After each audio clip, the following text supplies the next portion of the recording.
There's my stream.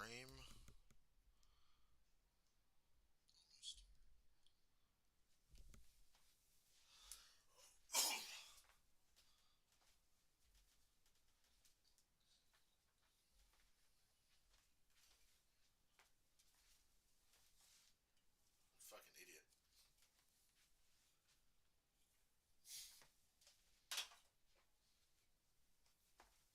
When you forget you have a half full cherry Pepsi Zero Sugar, so you go get another one. Now you've got two half full Pepsi Cherry Zero Sugars.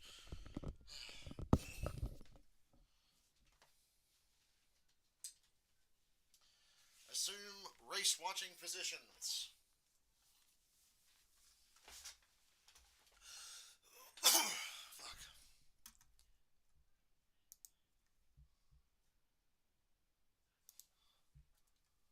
Truck race is over, NASCAR.com. Update your shit. Kyle Busch won. We know.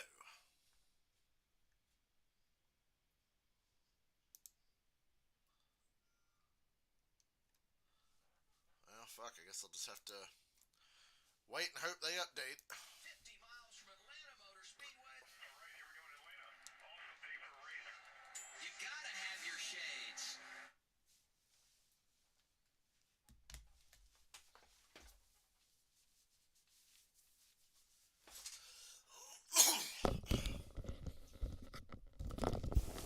NASCAR.com be lacking this season. I know it's only 2 weeks in, but fuck.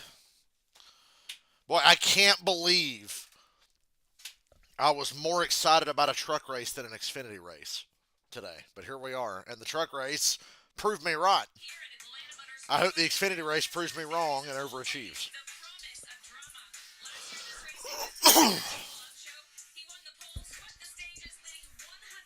And then he didn't run out of gas.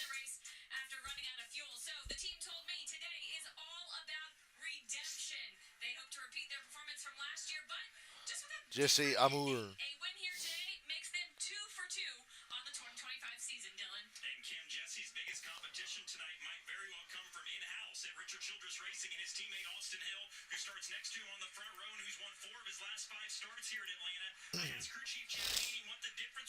Hey.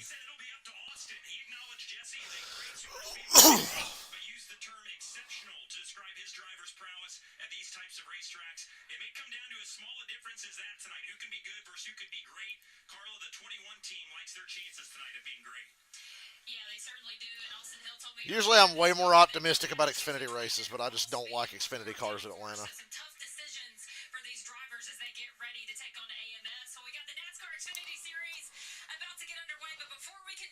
That damn truck race was fucking awesome. Seriously, the truck race was great. Truck racing today was what I want Cup Series Super Speedway racing to be. I'll just get on with it, lady.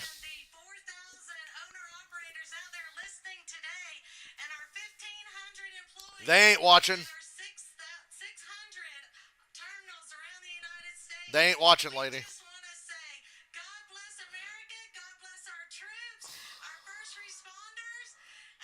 I just want you to say, start your fucking in.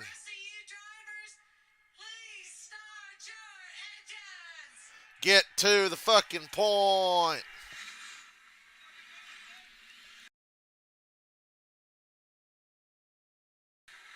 Fucking 5 o'clock start time.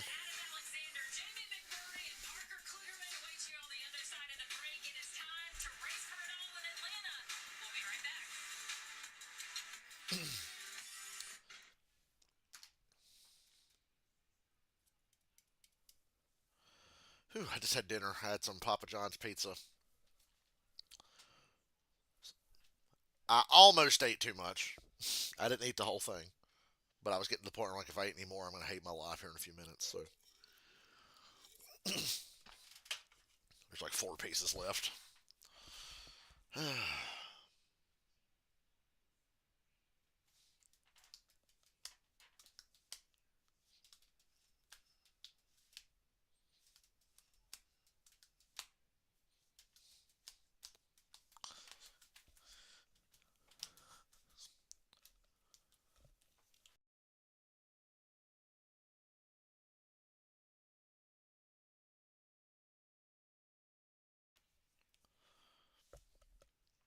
Truck race is so good, I'm not even mad about a fucking cup driver winning it.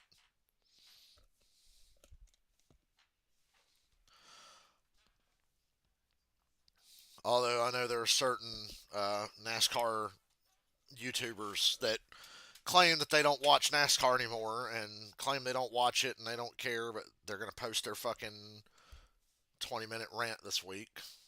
So, got that to look forward to. There's a couple of them out there that do that.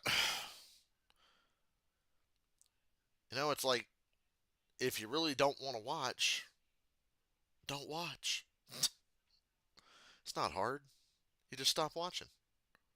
Instead of telling everybody how you don't watch and you don't care, but you keep watching and talking about it, just don't fucking watch. I'm critical, but you don't hear me saying, I ain't watching this fucking shit no more. I don't care. I'm not watching. I'm moving on. No, like, I love NASCAR racing. I love racing in general. I'm going to watch NASCAR willingly and will enjoy it most of the time. But for the people who are just like, I don't watch no more. I hate this shit. I don't watch no more. And then they just keep fucking talking about it and watching. Like, shut the fuck up. Like, really, don't watch then. Just fuck off. If the day comes where I'm ever like, I'm done, I'll be done. I don't ever see that day happening because I feel like I'm going to watch NASCAR or watch racing forever. But if I ever said I was done, I'd be done.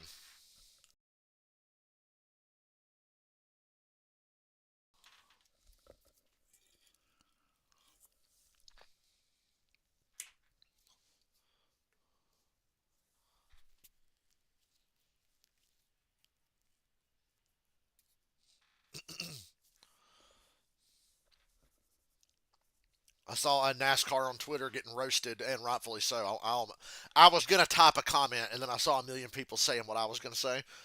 And it was like a camera from last year's race as the cars drove by, and it said, "We like to go fast." And everybody was like, then why the fuck do you neuter the engines? Why the fuck is the taper spacer? Why are they so slow?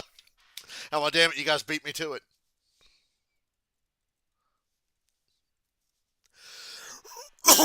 I'm the only one mad that I'm ugly. I just love that. The NASCAR's like, we go fast. And people are like, no, you don't. You go like 180 miles an hour. It's not really that fast. You used to go like 200 or more.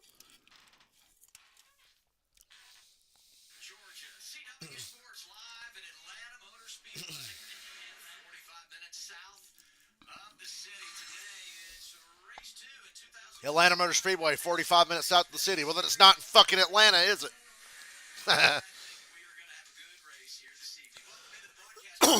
Excuse me.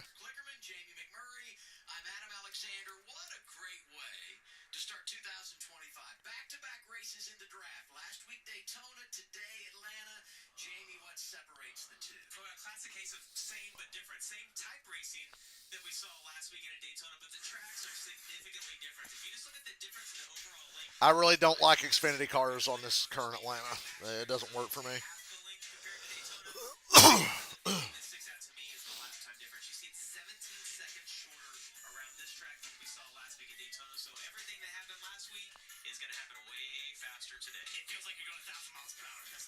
It's capable of putting on good races, though.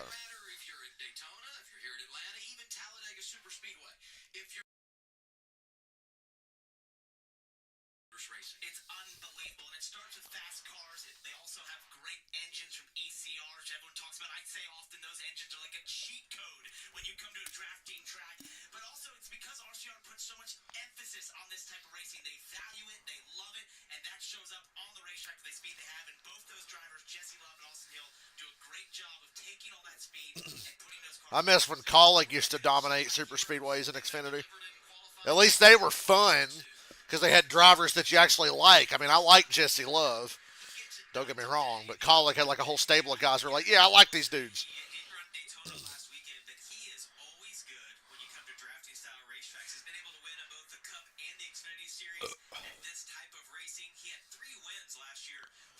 Eric Amarola going to get himself suspended from JGR again this year for being a douchebag or what?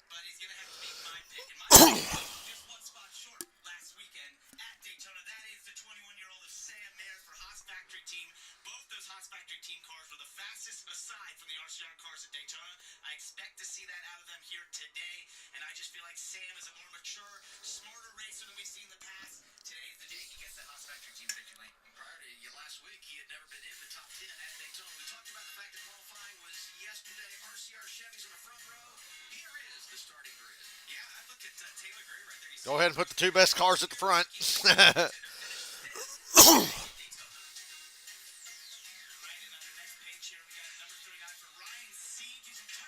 We got some Burtons on row 10.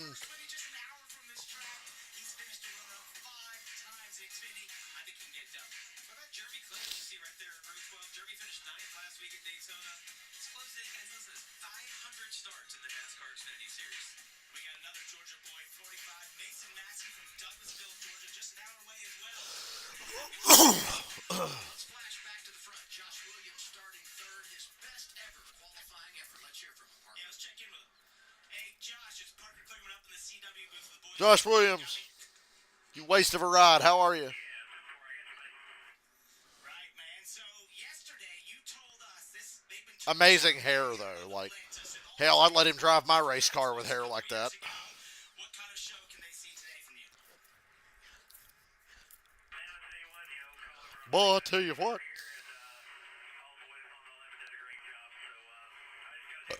Excuse me.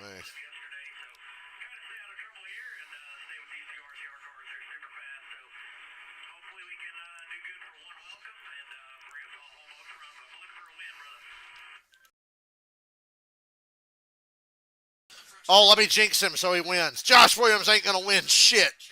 Now he'll probably win. I hope he does.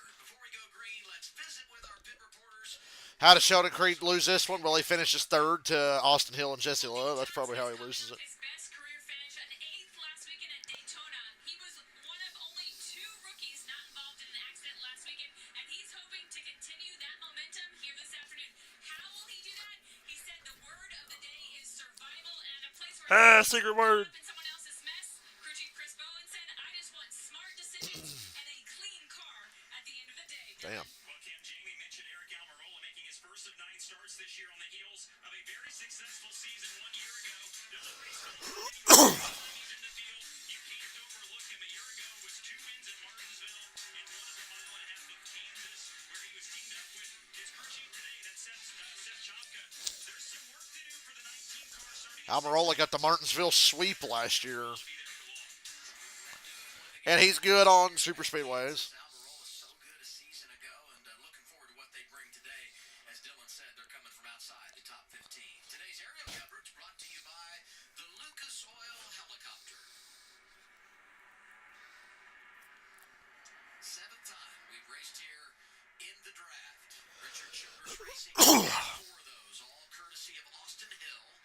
His teammate Jesse Love starts on the pole today. Sam Mayer qualified in the top 5 starting. I like the shiny numbers on Sam Mayer's car.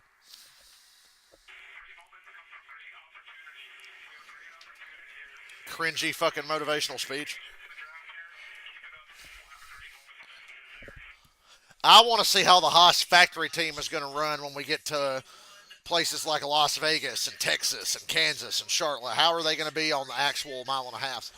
We know their super speedway shit's good. They were good last week. Green. Austin Hill didn't get a good start. Jesse Love did. Josh Williams qualifying this well shows me Colleague still has the speed. I just don't think they have the drivers to get it done outside of AJ. And now Josh Williams immediately on lap number 1 puts himself in a bad spot. Josh Williams 3 wide in the middle. In the sucker hole. Jesse Love, Austin Hill 1-2. No surprise there. Taylor Gray 3rd. They're 3 wide behind him.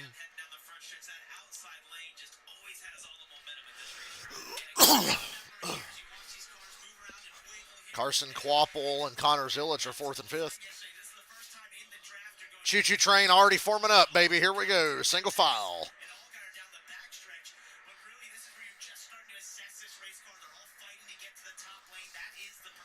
Settle in, motherfuckers.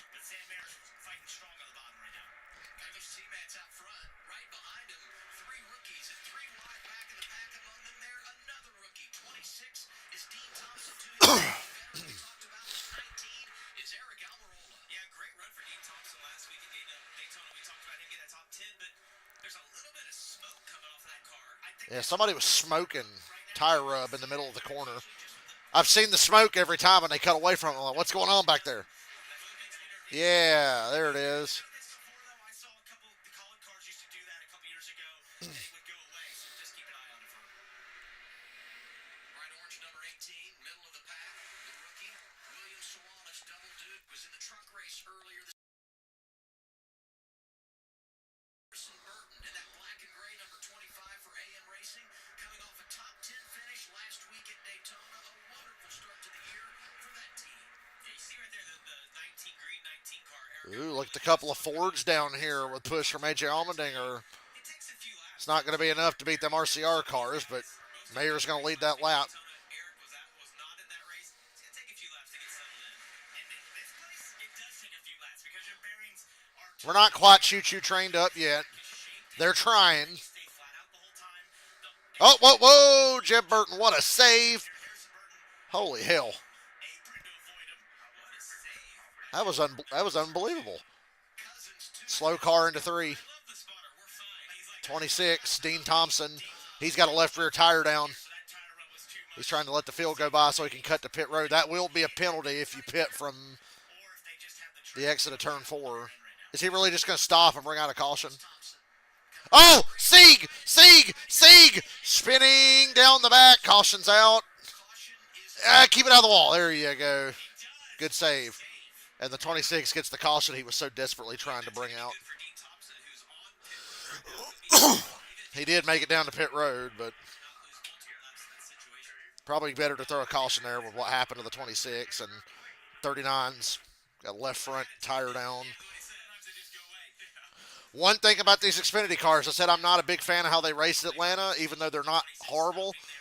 The lack of downforce makes them really tough to drive. He got, well, that was the lap before Jeb Burton got bumped by Jeremy Clements. And then over here, 39 just broke loose in the middle of the corner. Great save. The Wheeling caution lights. I think I said this last week.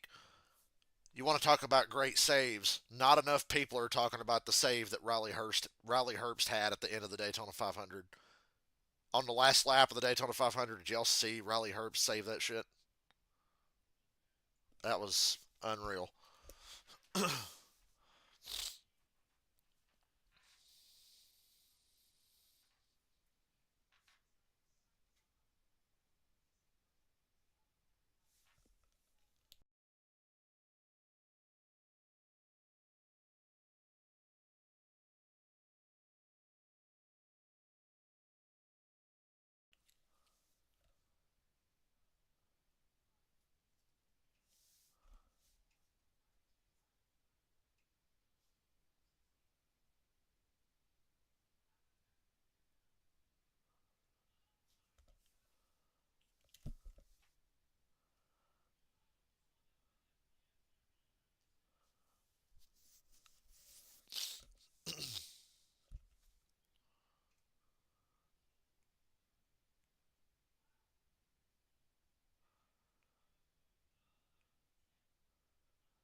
I just shared a meme. It said Cole Custer spotter spotting him to a Daytona 500 win, and it's that Delta plane that ended up upside down in Canada.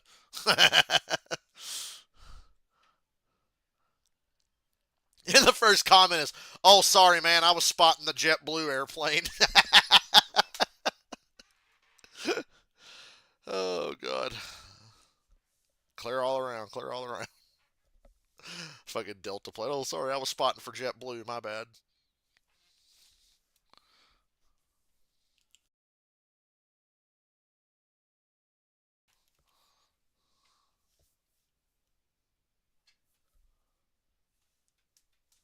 Maybe I'm being hard on Xfinity cars at Atlanta. I just think about that spring Atlanta race last year where it was single file for 100 laps at the end. And then one overtime, one caution comes out with like 2 to go, and they have to go to like triple overtime, and everybody starts running out of gas. And that's the only reason that race was even memorable. It was a fuel mileage race. They were just single file for like 100 laps at the end.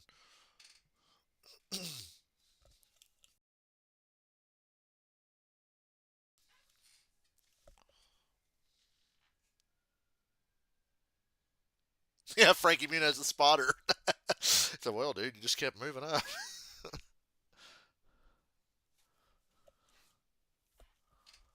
So I told you 3 wide middle, and you just kept coming up. And Frankie Muniz said, "You big fat liar." But get it? Because he's in that movie, Big Fat Liar.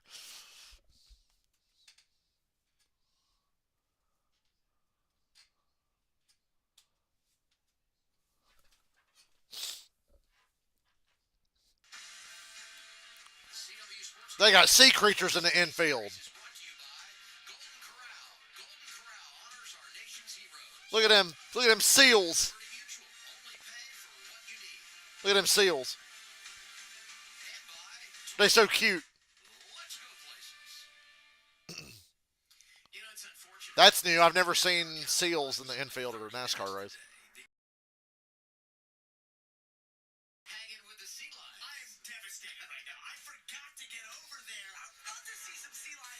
I love a couple things: motorsports, animals, and especially sea lions because they're like water dogs to me. I saw Adam over there earlier in his speedo and swim cap. Every day was cold too. It was chilly, yeah. Ha ha ha ha Maybe we should cover ha pictures ha of ha something ha else. ha ha.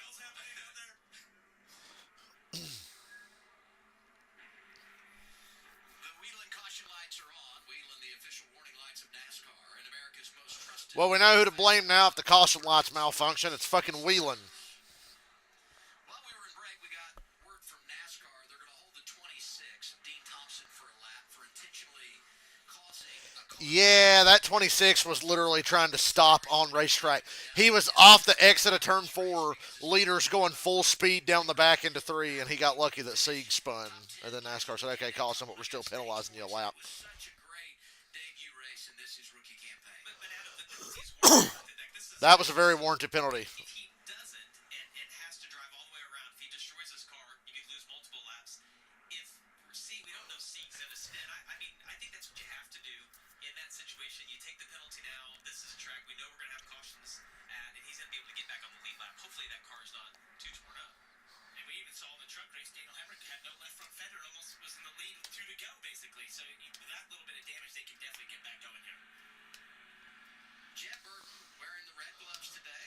We might be thankful for that as the day goes on if he continues to drive like this. Hey, 27, hang on. Hang on, Jeb, hang on. Actually, Dean Thompson checked up. Jeb got into him, and then Jeremy Clemens got into the back of Jeb. So that could have been a huge wreck, and all those guys did a great job saving. It's our state water heaters on board camera. Just packed a bunch of air. And I can assure you, Jeremy Clemens was reading the 27 on the side of Jeb Burton's car and found the patch just thinking, that's not good, that's not correct. What a save by Jeb. Just really That's correct. His D1 drift style. I'm surprised there wasn't smoke. If it was a hotter day, we would have seen smoke off the record. So, guys, think about this. We talk about this racetrack deteriorating. Look at the yellow bar. I didn't get that out of the truck race that was run earlier. This is a really long caution for like a car that stopped and then kept going. Maybe the track is losing grip. Dude, look at that track is losing grip rapidly, more rapidly than any freshly paved track I've ever seen. That's a really great point. But one thing to remember with these Xfinity cars compared to a truck or even the Cup cars, they have a lot less downforce. So if grip is at a premium, you are going to see it out of these Xfinity cars before you see it out of the I can't believe NASCAR ain't packed these fuckers with downforce because they love to do that. running traffic, being able to feel what this racetrack has. Yes, there's cooler temperatures, which should up the grip, but this place has continued to age. You can see the aggregate in the asphalt. There's patches and bumps that are developing, and all those things just sap away grip as you're trying to go through the corner. I was encouraged by the fact that low lane was able to hang with the outside lane. You know, that was something that could be a lot of fun. Coming to the green. Jesse Love, the leader, takes the outside. Jesse Love. Who has scored second, takes the outside lane as well. So it's together on the front row with Austin Hill moving up to row 1. Do we work together? What do you think? I'm going to say yes. All right, I'm going to say yes with you. The field is set for the Echo Park restart zone. Echo Park Automotive, where car buying is easier, better, and happier. Here we go one more time at Atlanta.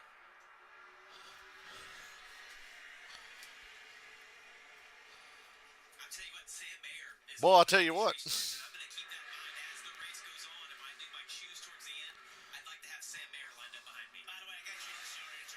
I like how Ickes is there, and I just realized I was calling him Almendinger earlier for some reason.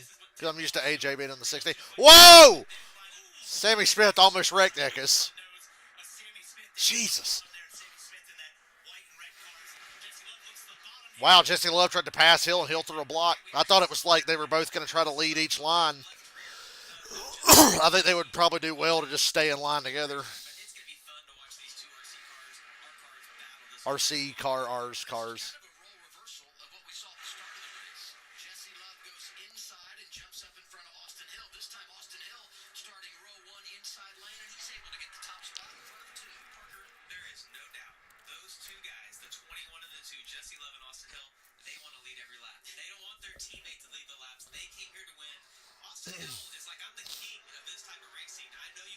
Jesse Love is caught on fast when it comes to this, though.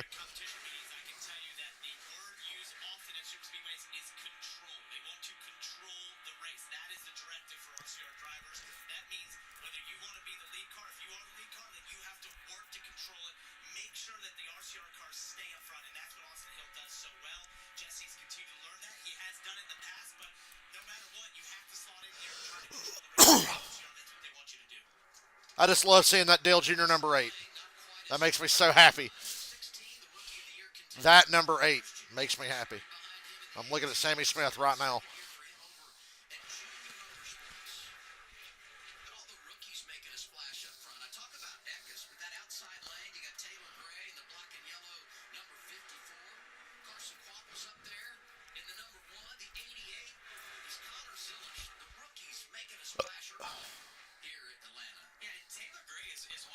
Junior Motorsports needs to start kicking ass on super speedways again. That needs to be their specialty. Tired of getting beat by RCR and calling before that.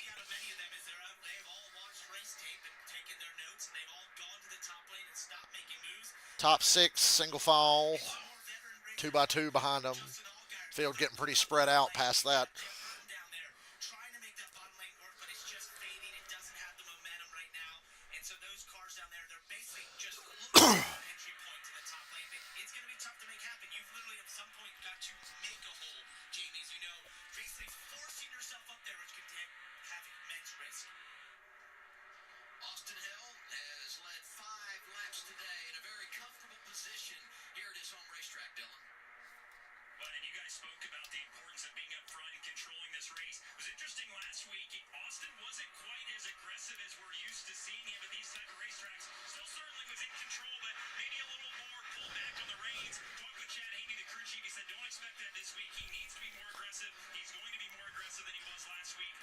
Slow car on the apron off of 2. I couldn't tell who it was. He's well out of the way. He's just really slow.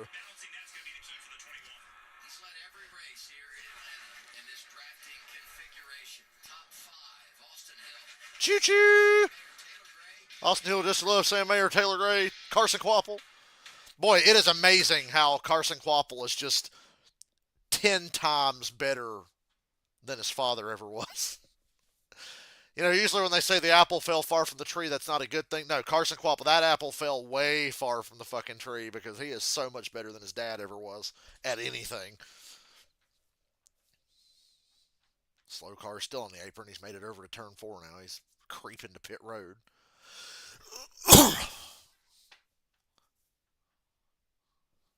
Choo-choo.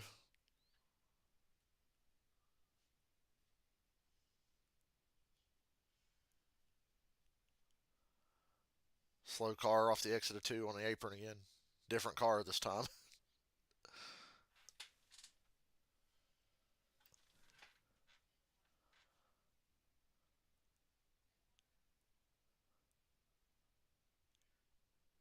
Allgaier kind of plummeted at the start of this race. He started close to the front. Now he's outside the top 10.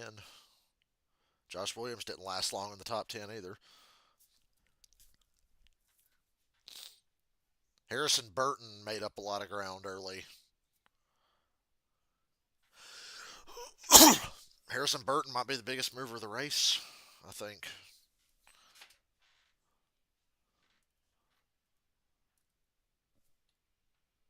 Jeff, your little boy has done it.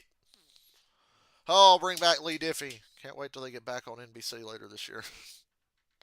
We get Dale Jr. back when it goes to Amazon and TNT, though. At least Jr. doesn't have to call Xfinity races anymore. It was always a conflict of interest. But at least NASCAR's not as strict as the NFL is. Like when Tom Brady calls NFL games, he can't criticize officiating or anything like that. It's kind of weird. It's like, how's he supposed to be a fucking announcer? NASCAR sees what the NFL has. Like, we want that. We don't want anybody to be able to say shit about us either.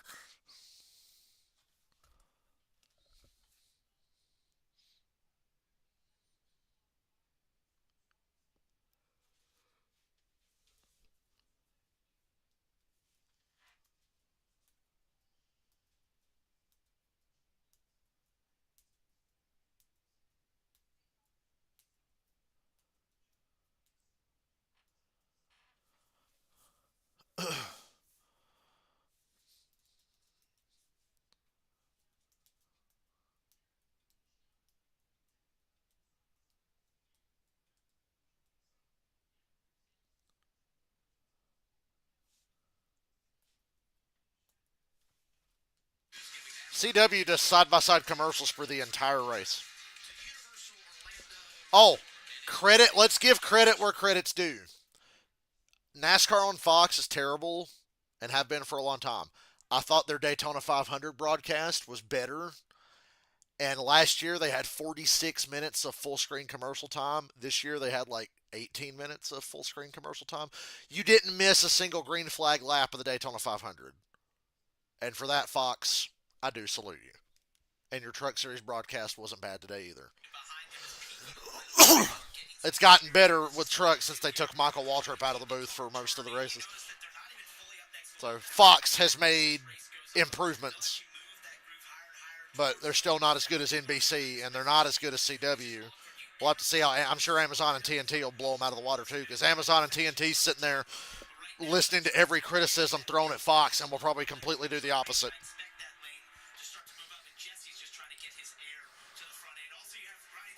Ryan Sieg. Where's he at? If this goes green a ways, you get lapped doing that.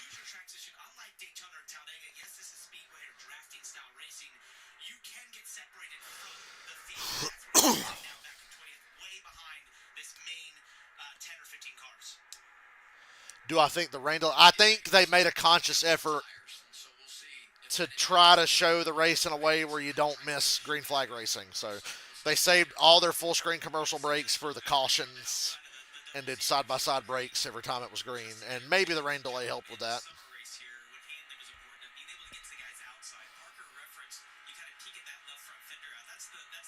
Still, there was a few dumb moments on the broadcast during Daytona, so I don't want to give them too much credit. But there was improvement.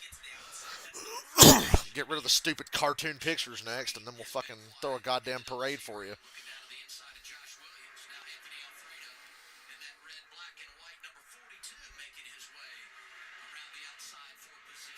Oh, my God. Creed and Eckes in the middle of 1 and 2.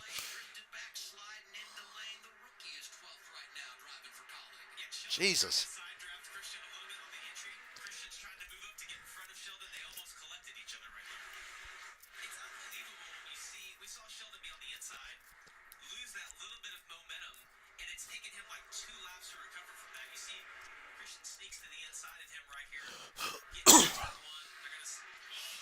My God.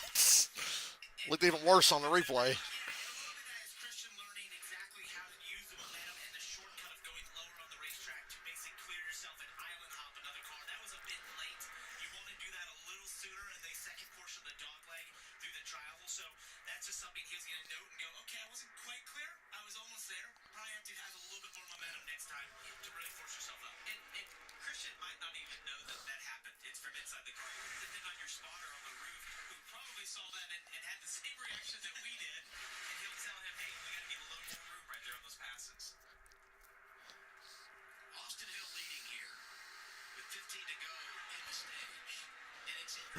But he won his first 2 races here in Atlanta. He led over 170 laps. He got the season sweep last year. He led only 14 circuits. So far today, he's had 20 out front. He'll love Mayor Gray Quaffle. Single file. It is what it is. 7-car breakaway, but the rest of the cars ain't too far behind. There's about a 2 or 3 car length gap back to the next group. 2 RCR cars, a Haas car, a Gibbs car, and then 3 Junior Motorsports cars are hooked up and just training around. And behind them, it's a fucking mix of goddamn weird teams. The 25, the 4, and the 11. Fucking Parker Retzlaff's 9th. Nick Sanchez has serious front end damage. How did that happen? There's a lot of air getting up under that hood, too. That's really going to kill the aero of that car. They can fix that, but not yet.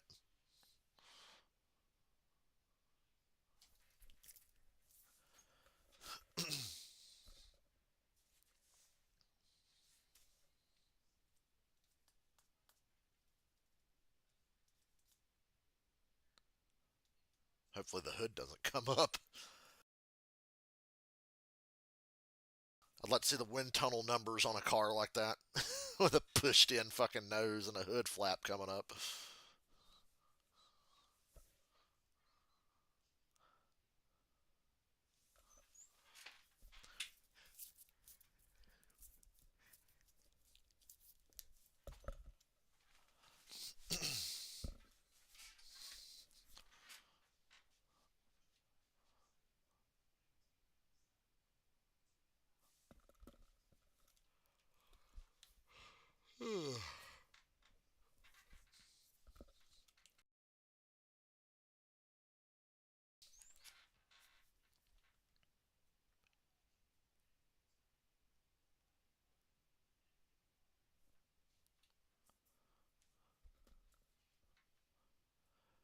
I wanted to stream my new game me and my friends have been playing last night, but my internet, and I don't know if it was my internet or the PlayStation or whatever, but I could not stream shit yesterday from the PlayStation. So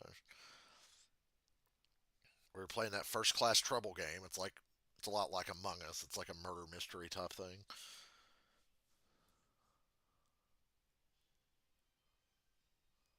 I was gonna stream that last night, but couldn't even stream GTA single player without it kicking me off. So choo choo. Bandit, bam, bam, bam, bam. I'll turn my drums on and play fucking Train Kept a Rollin'. Play the Aerosmith version.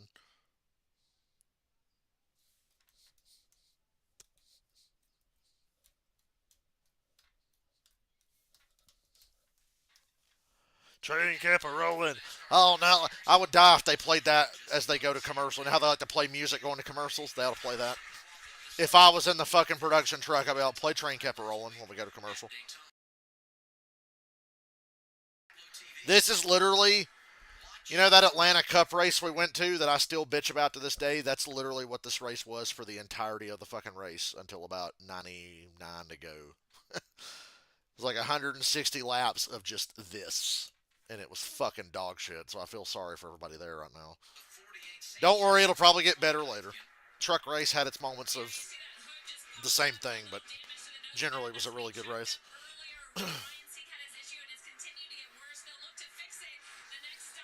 Get some bear bond out. Fix a dent. Oh, he got that in the stack up when the 51 almost turned Jeb Burton a little while ago.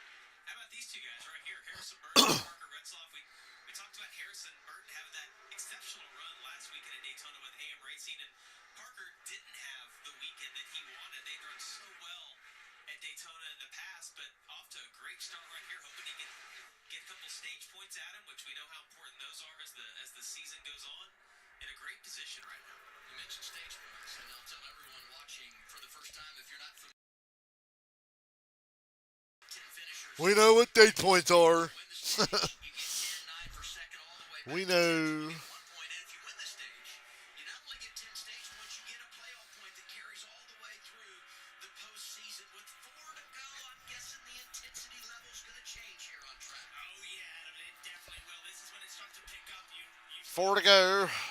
They're talking about the intensity picking up, but I don't see it yet. I bet them Junior Motorsports cars make a move. Jesse Love right now, he wants to get going.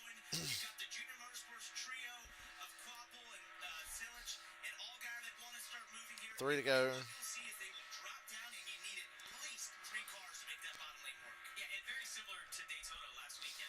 I want to use the end of these stages as a replica of what I'm going to do at the end of the race. If I'm lost in the what am I going to do different if it doesn't work out? You see, if we could see his eyes, he's spending so much time looking in the rearview mirror out at his teammate Jesse Love behind the spotters, trying to work all that. Random cut to 8th place. Eckes made a move and nobody went. 2 to go.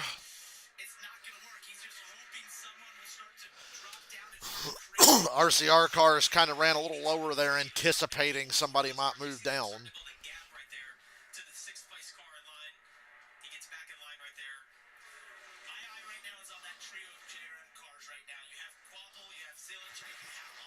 Sam Mayer looks to be the most eager, but Quapple laid way back there. The 1 and the 88 and the 7 should have a nice run here, but I don't know if they can go anywhere with it. But they laid back in turn 4. Now Mayer makes the move. Hill down to cover. Nobody goes with the 41. Side drafts the fuck out of the 2. 21's got a nice guy. Nobody did anything. Ain't nobody doing nothing. Allgaier makes a move on his own teammates, and it ain't going to do anything. But no harm, no foul. Austin Hill, Jesse Love second, Sam Mayer third, stage 1 over. That went about how I thought it would go.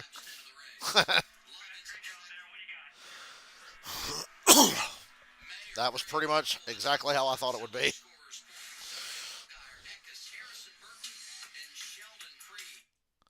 Wake me up when something happens. I'm going to go back to scrolling now. So if I miss your comments for a minute or two, I'm sorry.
Is it Coda next week? We ain't had a road course that early in the city. Yeah, Coda's next week. I ain't had a road course that early since fucking Riverside back in the day. Riverside used to open the season in the early 80s. Riverside was the first race, and then it was the Daytona 500.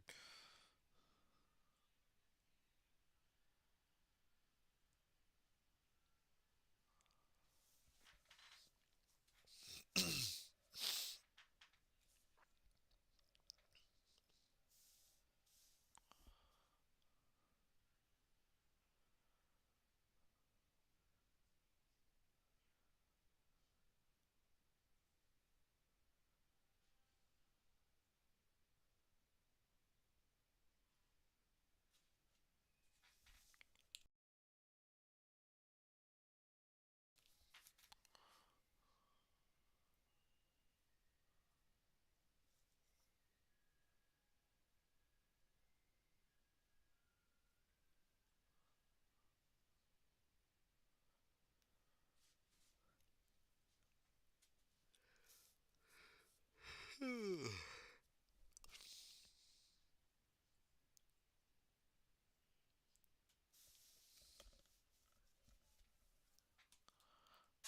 complete. NASCAR Xfinity Series racing at Atlanta Motor Speedway. Austin Hill leads 36 laps, wins the opening stint of the race. And now everybody ready to head down the pit lane. Let's go to Progressive Pit Road. Kim's leading us off. Yeah, and Jesse Love will bring that red and white 2 machine down pit road. He said he's having to lift a little more than he wants. Can't hold it wide open. A little free, a little snug, depending on where on the track he is, but definitely more on the free side. The plan is to make a chassis adjustment. They'll do a round and a half in the left rear as well as tape. You see him top of your screen. The crew going to work. They also put fuel on. Looks like left side tires only for Jesse Love. Dylan. Quick. After they change the 21's tires, somebody run out there and shove a knife in the side of them. Cost them a set of tires and make them have to come down and pit again and give up all their track position for a little while. Everybody changing tires, wary of the aging track surface and the lack of downforce. 2 tires for the 2 leaders, and from 4th on back, it's 4 tires. I hope tires make a little bit of a difference.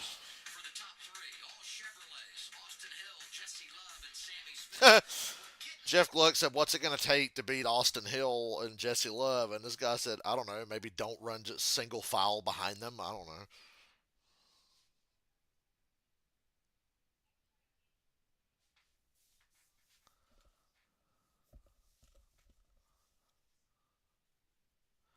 Tyler Ankrum says Kyle Busch played with his food today. Said Kyle was just toying with everybody. That was a fucking masterclass by Kyle Busch today. That was crazy. You just see how much better he is than those guys. It's pretty funny. You know, as opposed to his fucking KBM and Gibbs days where he would just always have the fastest car and it wouldn't even be close enough to where he could show you how much he was better. So you just thought, oh yeah, of course he's winning. He's got the best car. Today he just fucking dogged their asses. And you could actually see him doing it.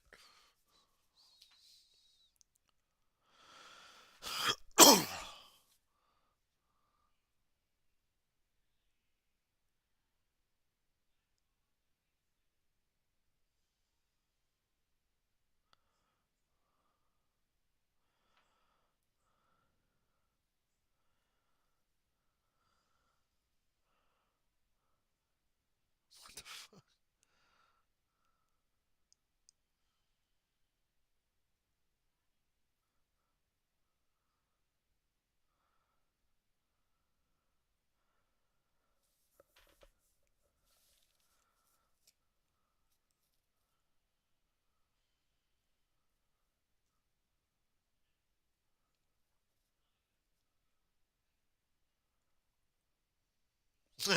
'Did Kyle Busch win Twitter account 1 hour ago? Did Kyle Busch win? Yes.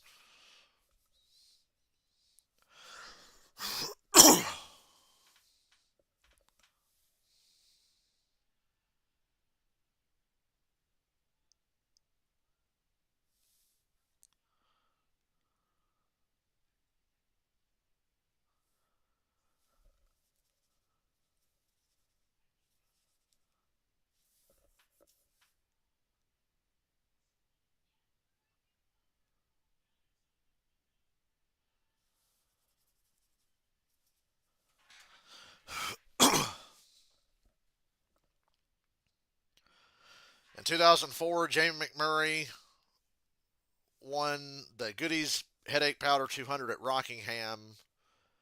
Jamie McMurray won the final 4 Busch Series races at Rockingham. Dale Jr., we got to put Jamie McMurray in a car for Rockingham so he can keep the streak alive. I did not even know that. I remember the 2004 race. I didn't realize Jamie won 4 in a row at Rockingham in Xfinity.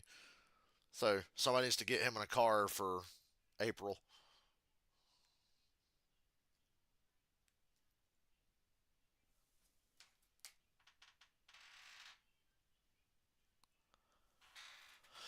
Speedway after Xfinity Series qualifying, Bandoleros were out there doing their thing.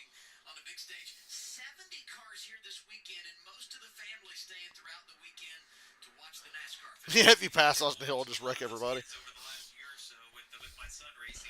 I just want to see somebody challenge him and make him have to make moves. I know he'll still win anyway because he's good at this and they've got the best cars. It's both things. I like watching Austin Hill have to make the moves. Let's take a look at Sandy Smith's. Don't just ride behind him all day. Brought to you by Registry. What do they feed kids these days? Where do you, I mean, how do you get that big? When he was young, growing up in Iowa, he was a wrestler and he played hockey. That makes sense. The last 2 weeks, though, both guys, Matt Benedetto and Sandy Smith, they're huge. All the guys I grew up racing with, Jeff Gordon was like 5'5". Like, I mean, well, when we spent some time here, he was working out Ross Chastain, back to the Josh Weiss program. But you know the thing about Sandy Smith against me, every year I see him, he's even more muscular, more built. And I was like, this guy looks more like he'd be going to be starting pitcher on the Yankees, maybe an offensive lineman or something. I always wanted to be, but maybe for the Panthers. I'm 6'2". 6'2". I don't even think I'm that big, but I'm 6'2". Measurables of a typical. He's an athlete. Race car driver. He's a specimen. I think is the word. Yeah. You mentioned Jeff Gordon. Yeah. He's not 5'5", Jeff. I was kidding. The pale first. Jeff's like what, 5'10", 5'11"? Gordon wins 1992 driving the Baby Ruth car. So there you go. Quick, how tall is Jeff Gordon? I said 5'10", 5'11". Yeah, we have RCR 1-2 Austin Hill leading. Jesse Love in that second position. Here's what crew chief Danny Stockman told him. Jeff Gordon's only 5'7". I didn't realize he was that short. I knew it was short, but 5'7". He's like Rey Mysterio.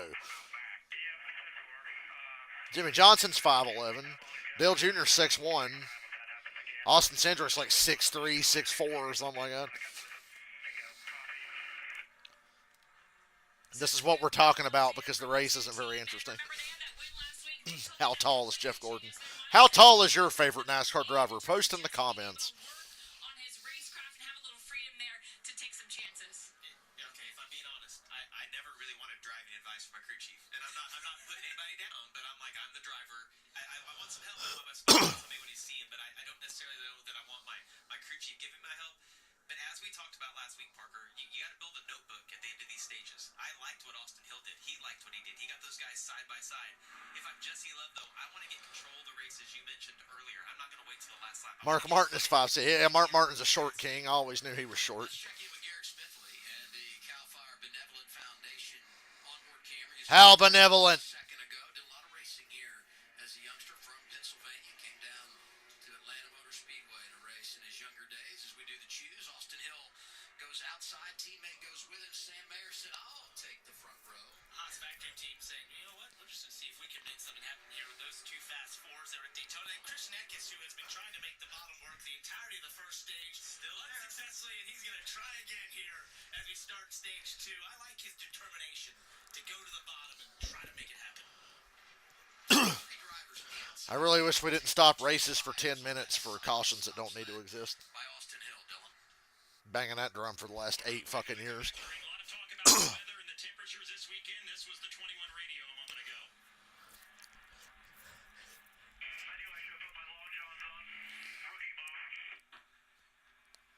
I can't tell if that's Chad Haney or Derek Neal in the spotter who is way up top. It's been comfortable today, warmer than yesterday, but as the sun starts to set, it is going to get cold here in Atlanta. I'm going to guess. It was like 24 degrees last night at the racetrack. That's fucking crazy for Atlanta. I know it's not even the end of February, but damn. Imagine going up another level and standing in the elements. It's gonna be windy up there too. Freezing. Cuts right through you.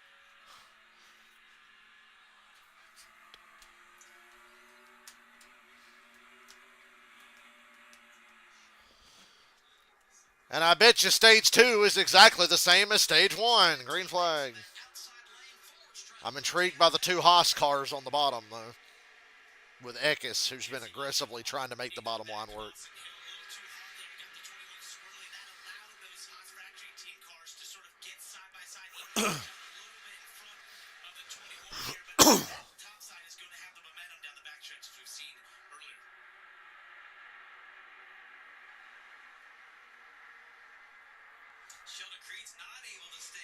Well, that didn't work. All right, back to our RCR 1-2 cookery.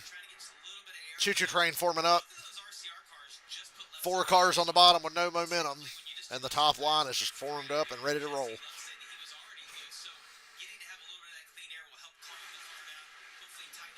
Now I know what it's like when people are. Now I know what it feels like to root against Dale Jr. in like the mid 2000s in an Xfinity race at Daytona or Talladega.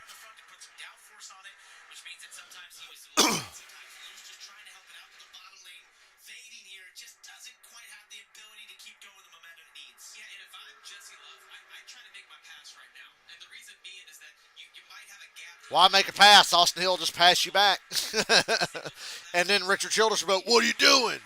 Passing Austin Hill? What the fuck? We're teammates. Supposed to let him win." Adam, I think that's a little risky right now. I don't see it. I don't see the ability. Look at the top line forming up so quickly. If you took that chance, Don't pass, just ride. You can't pass anyway. Can't pass him anyway, just ride. riding with a 27 of Jeff Burton on stage last week at At least Daytona. the truck race was fun. 15, he's running 16th today. Yeah, look at the sun in Jeb's eyes right there. Heading into turn one, it is really bright. You're blind for just a second. That's actually going to get worse if the Ooh, clouds three wide back here. Brandon Jones, Almirola, Josh Williams. sunglasses on, and our leader Austin Hill, he actually has a dark tear off on trying to tune that down. Fluorescent car, middle of the screen. 20 is Brandon Jones from right here in Atlanta. Back to Joe Gibbs Racing in 2025. All 5 career wins for him have come driving for JGR. Need a nap. A couple Joe Gibbs Racing cars back here. Hashtag nap car. To go forward, and that's what's frustrating when it really becomes top line dominant like this. And you even have teammates like they have, and you're just trying to make something work. It just you get the sense Ain't gonna work. And the Junior Motorsports cars showed at the end of stage one that they ain't really working together. Like they were riding together, but they weren't really working together. The only 2 cars in the field working together are the 21 and the 2, and maybe the 41 and the 00. They're doing a good job staying committed to each other.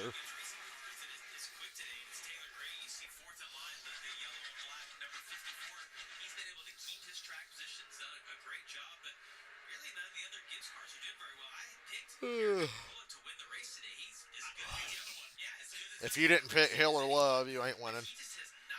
Sammy Smith's in third. He won Talladega last fall. Totally out of the blue, won Talladega in the fall.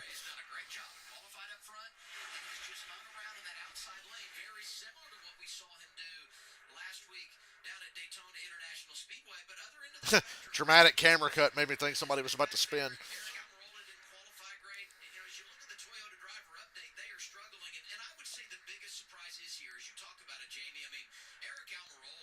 There is literally nothing surprising about this race. I don't know what Adam Alexander's talking about. This is exactly the race I said it would be. You guys heard me earlier today. Called it.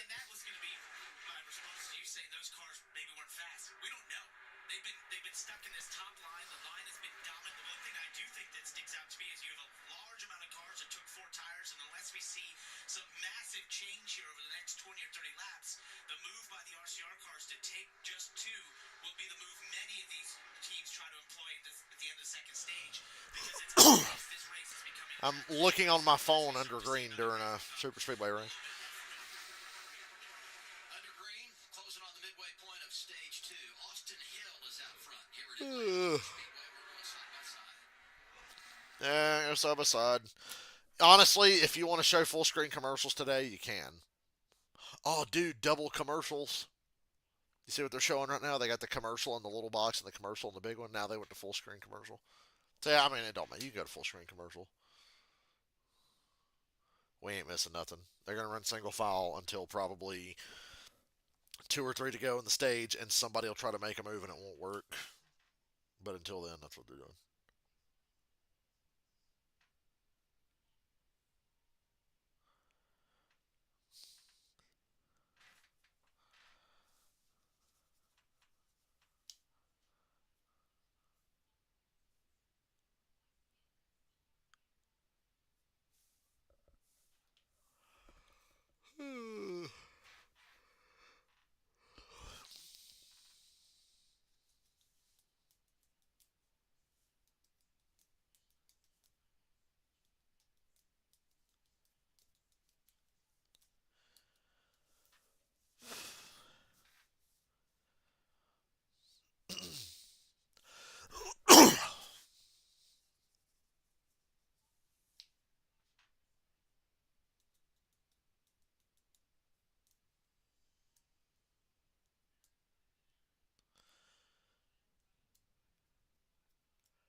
Hold on, this Neil Peart drum solo was way more interesting than this race.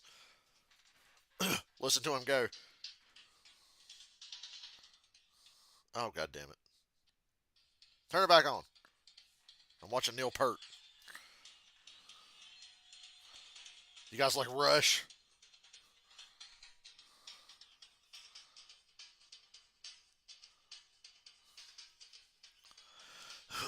Drum solos to me just always sounded like noise, but it's really all it is.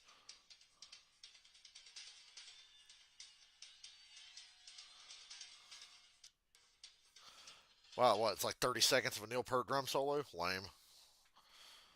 Show the full thing. Boy, stimulating conversation here as always. Let me guess, they're still single file, and Austin Hill and Jesse Love are running 1-2, and everybody's bored. Oh, they're not back for commercial yet. Technical difficulties forced us to a full screen commercial. I forgive CW because, like I said, nothing's going on anyway. Hey, look, they're still single file, and Austin Hill and Jesse Love are leading. I bet you the number of quote unquote passes today will be really low. Top three stayed the same. Hill, Love, Sammy Smith. Connor Silich now in the 88 in the fourth position. Christian Eckes having a good day, riding in fifth. That's 16. I'm impressed that Eckes can run that close to Connor Silich, that high. All the drivers have said if she gets that higher groove, the car. It's really not that hard. They're just kind of riding single file. There's still 20 to go in the stage. Fuck me. I'm going to lay down for a little while. We laying on the bed for a little while. There's no reason not to. And I'm going to try to not fall asleep. I'm getting on the bed with the intention of not. But watching this race, that could prove to be challenging.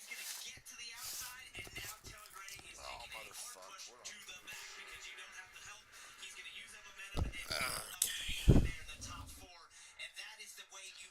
Cozy over here, ain't it?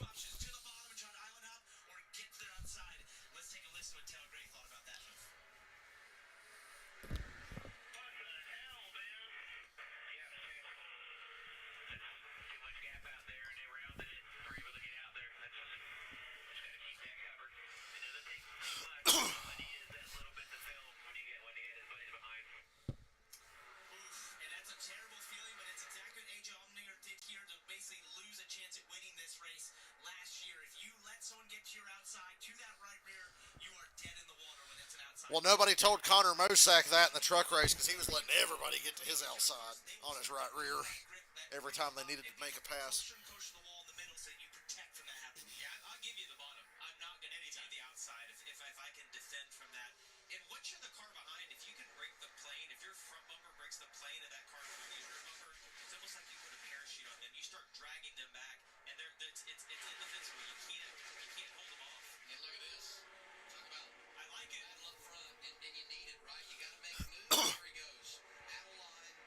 Oh, wow, Jesse Love took the lead. I didn't even realize. Holy shit, lead change. One of the two cars capable of doing anything actually did something.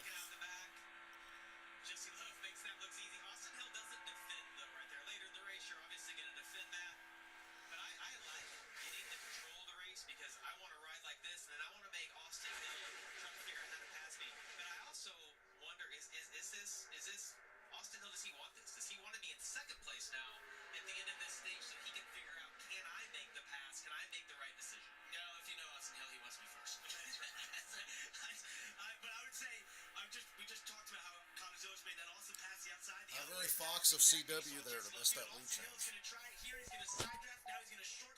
Oh, fuck off, DraftKings. You might get more of my money tomorrow, but I'm not entirely sure. Austin Hill retakes the lead.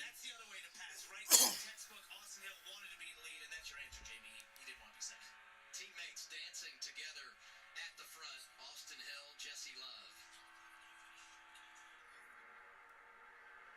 But now Jesse Love's got to reset. He's like, all right. then let me lead. What do I need to do? How do I generate the run that he was able to generate on me? Do I want to go back, pass him immediately? The risk, though, and we've talked about this. People aren't actually enjoying this race, are they? Train of cars behind. If you're not able to make that pass, they go all the way to the back. And I would tell you, if I were Austin Hill, I would want Jesse to make that move to try to get him shuffled to the back so I don't have to deal with him, because we know the two best cars in this race are the two leading right now. And if I'm one of those RCR cars, I don't really want my teammate around me. And your mean teammate. Well, I just want to win. Well, hey, let's go back to the Toyota conversation. Joe Gibbs Racing. We established Eric Almirola's back there, Brandon Jones. And we said Taylor Gray's up in the top 5, but the reason is he's been able to maintain the track position. We documented a minute ago. He got kicked out of line, and now look where he is running, back in 17th. That's as bad as he's been all season long when you look at the two races. But it just seems like Joe Gibbs Racing has missed it this weekend. You know, we talk about how good these RCR cars are here. Joe Gibbs Racing, just all those cars are running in a pack right now, and it's not where they want to be. I mean, we expect those cars to contend for the win. Yeah, that's all boring. those guys, 15th, 16th, 17th. Just not a good day for Joe Gibbs Racing right now. Well, I told you guys this race would suck. More than speed. And Dylan, you have more? Well, it's interesting. In the hall earlier today, crew chief Jason Ratcliffe and Taylor Gray had a discussion about that exact same thing that happened. Jason was warning Taylor, don't be the first one to kind of run above that second hash up against the fence. And Taylor thought we'd have to be up there just to protect that lane. Don't worry, next week's a road course race, so Austin Hill won't be a factor there. I'm excited to see what the entry list is going to be for Xfinity at COTA. And remember, they are running a new layout at COTA next week. Yeah, great information there, Dylan. And I told you guys, don't let that crew chief drive the car. I told you, let him crew chief and you drive. Look at Allgaier trying to make the inside lane work. Wow, he tried to make the inside lane work. Nobody went with him. Wow. Around the lap machine, 53's Mason. To the back you go. Unless you can find a place in line. Want to get back on the lead lap, but he's fallen a lap in arrears again. Oh, when I laid down on my bed, it suddenly the laps started going by quicker. I'm just more comfortable over here now. Those two teammates from RCR kind of passed the baton. Austin Hill dominant early, leading 56 laps, I think it was, and won both stages. The mechanical issues, Jesse Love is able to pick up the pieces and win the race, leading the last 30, and they've been dominant here today, leading the first 75 laps. 75 the first 77 laps of this race. You wonder if Justin Allgaier get a little bit impatient right here, knowing that as we got down to the end of stage 1 that nobody was able to make something happen. He's like, look, I'm going to go. Boring. Maybe I can get some other guys. Thank God there's only 10 to go in stage 2. Right there, the orange, yellow part. We're about to be over halfway through this fucking mess. What lap are we on anyway? In that line, you help generate some speed, but it just seems to me that as we watch those two RCR cars, they can almost drive. Oh yeah, we're halfway. Fuck it. It's unbelievable. The command they have on this field is just unprecedented. What's happening? Actually, it's not unprecedented. The same thing happened last February, and it was just as boring then as it is now.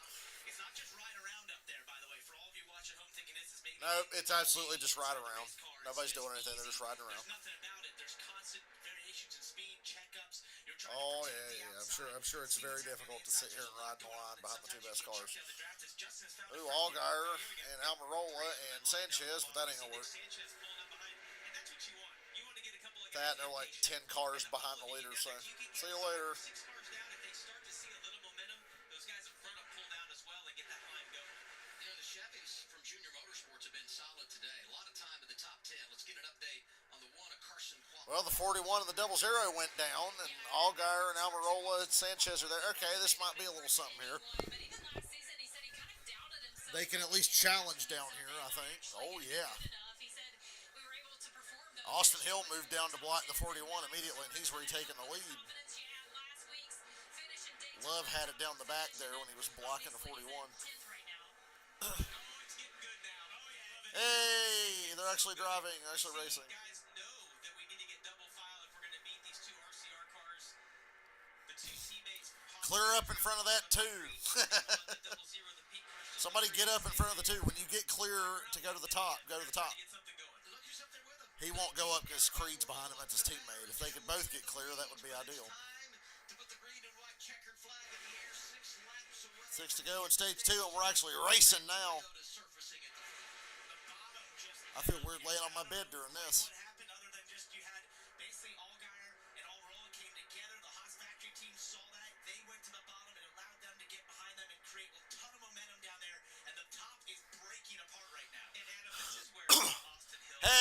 Haas cars got clear Jesse Love. Austin Hill's still leading, but these lanes. the 41 of the 00 can clear the 2 if they want it. As it gets closer to the race, they'll continue to get more aggressive. Stage one, not that aggressive.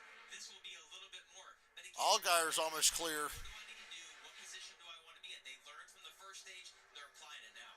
Are tires a factor here? Because Hill and Love and Sammy Smith all took 2. Everybody else took 4. Could that be making a difference here as we go on this long green flag run? I think it could be helping those cars from the bottom that have tried to make their moves forward at this point in the run with how many green flag laps we had. I don't know if it's particularly hurting the RCR cars.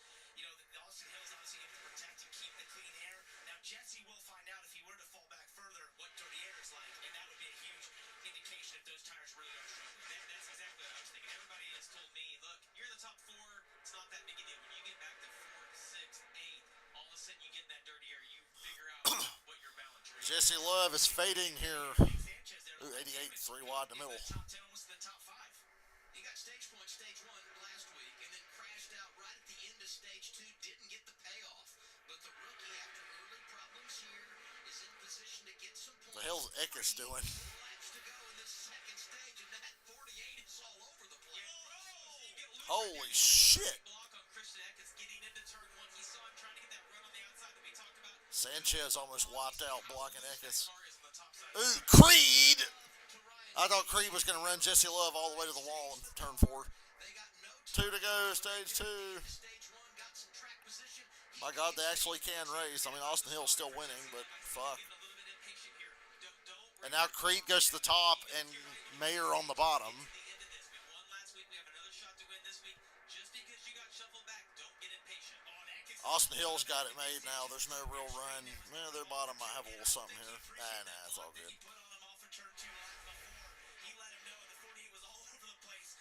As these 1 to go here. our single file was behind that. They're all over the place. Austin Hill's car bottomed out there on the front stretch. That was weird. Creed, as you see, Creed goes to the outside of Sam Mayer right here.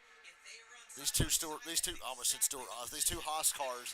If Creed had stayed in line with the 41, they could pass that fucking 21. get a run generated to get But they're not by gonna. Mayer, trying to get a run to get to the outside. There is no run because fucking Creed pulled out of line and broke up their shit, so now they're in different lanes with no momentum. Too little too late. Bring him off of turn 4. They're making a run from behind, but it doesn't. Austin Hill wins stage 2. Nearly had it get away from him. Austin Hill sweeps it Jesse Love drops to 5th. in stage competition 2025. Austin Hill has won every stage in the Xfinity Series this season. Austin Hill has won stages in a He has won every stage in the Xfinity Series this season, 3 of the others. except for the race win last week. It was Jesse Love that pulled in the victory lane. What a finish to this second. Why did Creed bail on the 41? I mean, that just completely took their chance away. I mean, they probably weren't going to get it anyway, but might have had a better shot at it.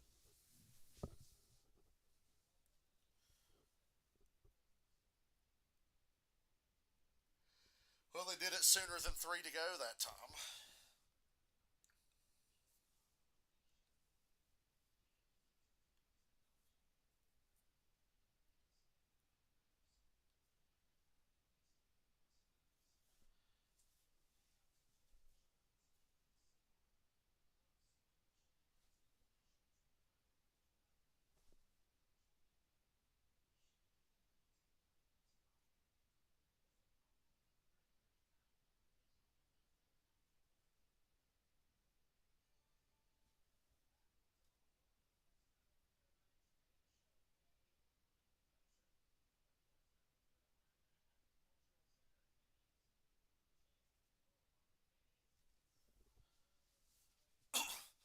Austin Hill's got a very good chance at winning the stages next week because them road course guys aren't going to go for stage wins. They're going to pit with 3 to go both times and try to cycle back to the front under the caution. So, yeah, Hill might win the stages next week, too.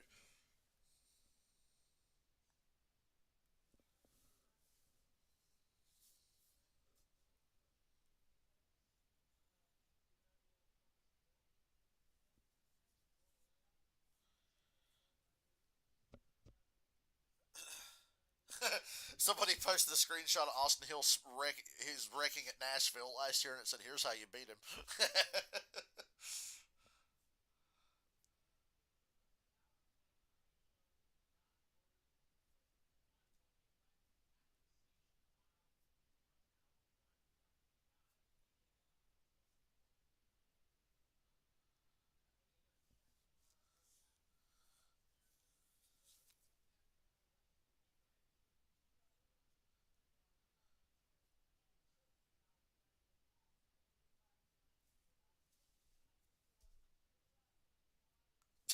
I'm with this guy. I think it'd be great if Xfinity just didn't race at Atlanta. Go to Road Atlanta.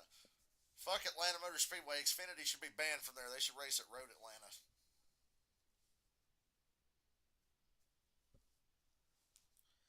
Or just take the goddamn restrictor plate off and make this a proper mile and a half race.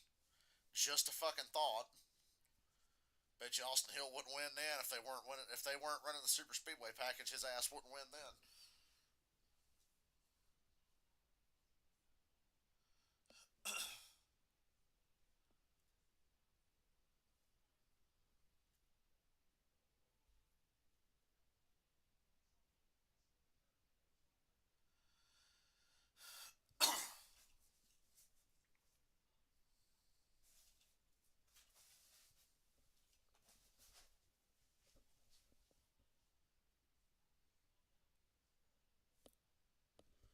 Next Saturday at 2 p.m. start time for Xfinity next week. Fuck yeah. They're showing Ross, AJ, and Bowman from Coda a few years ago. God, it's been almost 3 years. Jesus, man. Coming back to the line and also with us next week, driving a 17 for HMS. William Byron, the Daytona 500 champion who won there last year in a Cup car, and remember Larson won the 17 for HMS last year. I love when the Cup guys come into the Xfinity Series because when I was a full-time Xfinity Series driver, you learn. You get to race with the guys that you grew up watching on TV. It's so much fun to get to race with the Cup guys. And now we take a look at our golden moment, brought to you by Golden Corral. Rewinding, opening stage of the race, early laps. There he is, the dog hanging on. Hey, there we go. It's back. That is what the dog does on the super speedways. He finds a way to the front, and he also holds on to completely sideways race cars. Oh, watch his hands. Oh, look at all that wheel. It's so hard not to hold on right to that moment. Jeff Burton's dad, Ward, won here in 1993, second ever Xfinity race here at Atlanta. Leaders heading down the pit lane. Let's go to Progressive Pit Road. Here's Kim.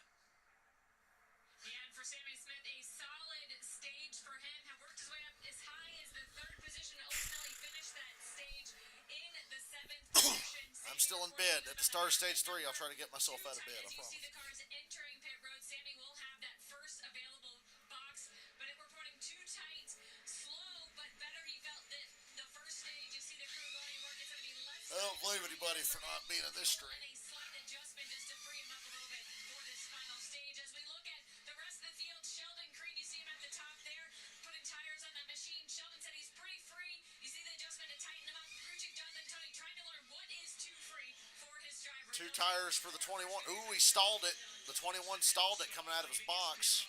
He's still going to win the race off pit road. But he wants that feeling to make some moves, let the balance alone change. He ain't got it. Boy, Jesse Love lost a bunch of spots. It has to be tightened up just a touch as well. 2 tires for Yeah, dude, Jesse Love ain't even in the top 10 now, so it's just Hill by himself. With those 2 tire stops. He'll be all right. You saw how well he managed it at the end of that stage, anyway. Tire and William Sawalich complete the top 5. There it is. The sign that grip is in. The sun is down. Here we go. If it's like, remember Austin Hill won both stages at Daytona last week, and then the shit broke. I'd love a repeat performance of that.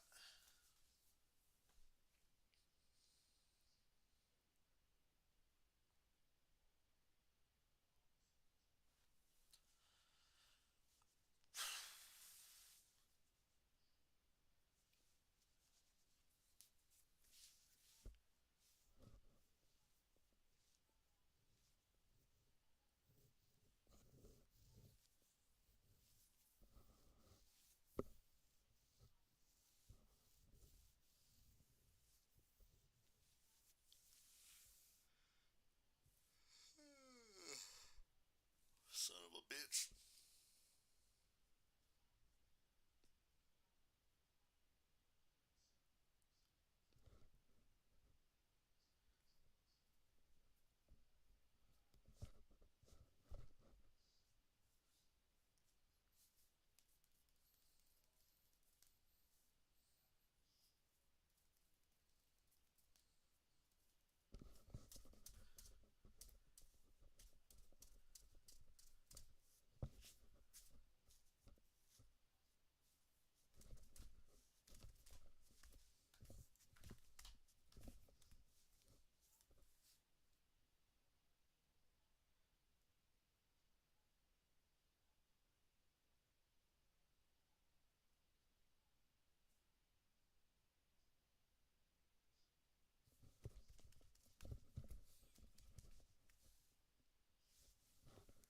Thank God for Coda. And Inglesburg. Oh, for fuck's sake.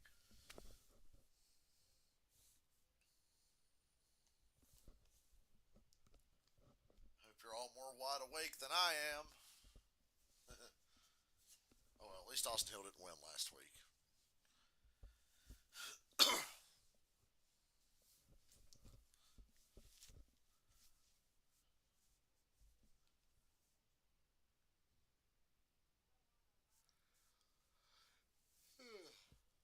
Like I said, I miss Justin Haley winning all these. I actually like Justin Haley. Hell, I like Jesse Love, but Austin Hill's going to win.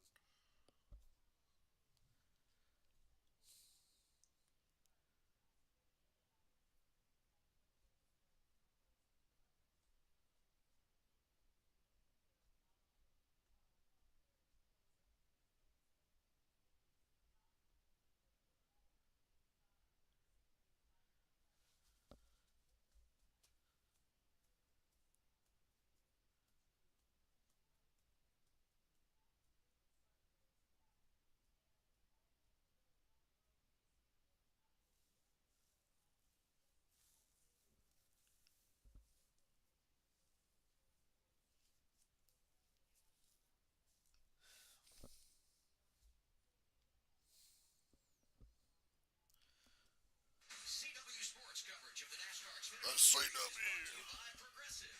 Save when you bundle home, auto, and motorcycle insurance. Visit Progressive.com. Golden Corral.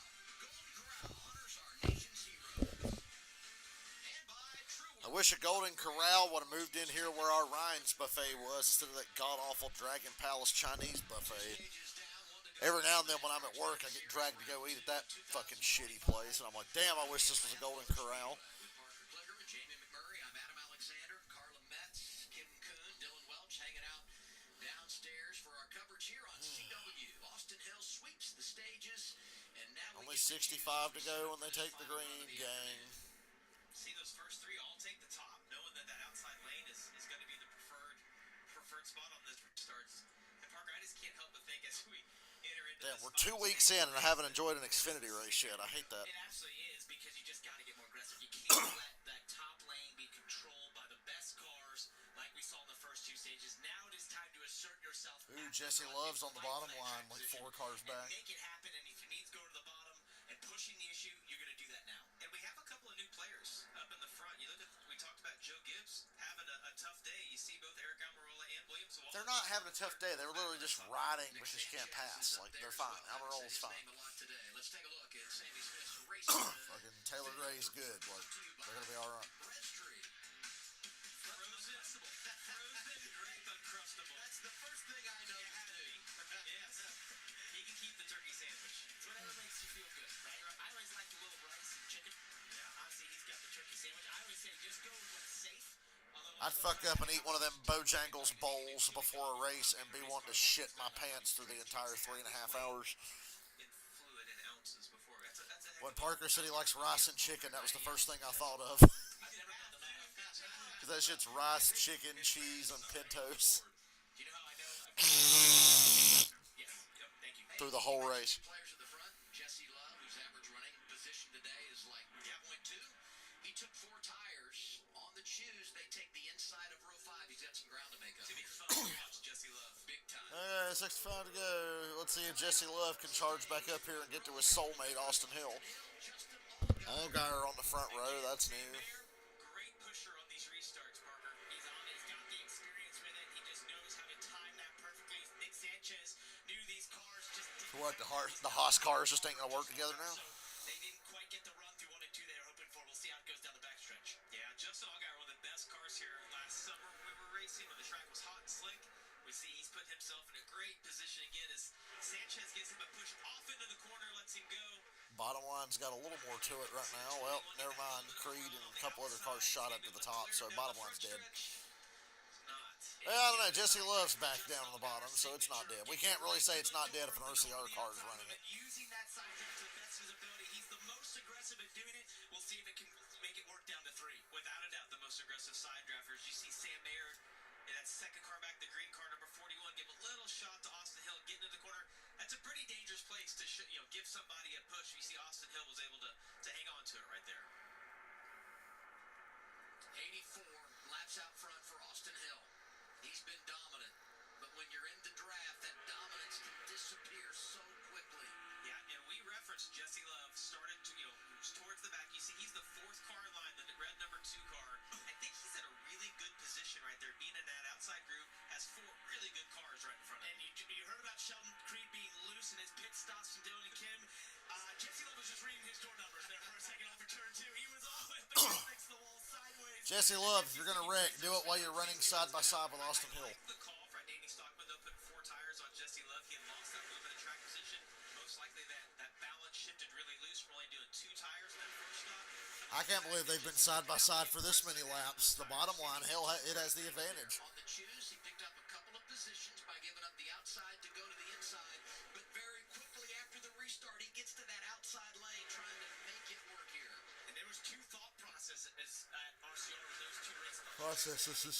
The 21 team focused a little bit more on handling. The 2 teams you saw win the pole by a large margin. They focus more on speed. So Danny Stockman, knowing that, says, give him 4 tires, give him all the grip available, and use the speed of that race car to try to get back to the front. Yeah, we don't need the graphic. Whoa, yet. Sheldon We Creed, don't need 3 every wide, graphic. It's a repeat. 4 wide. Ickes puts him 4 wide. Chris Beck is all in the bottom. That was wild. Now, I'll say this too. Keep in mind, the double white with the red line down low, that is out of bounds Good at point, Atlanta good Motor point. Speedway. Thank God there was a gap big enough for Sawallis to slide up there. He was loose off of 4. Position, NASCAR will call you in. You see Sam Mayer give a huge shot to Nick Sanchez getting into turn 1. The 48 Holy gets a shit, little we're bit actually loose racing on the now. outside.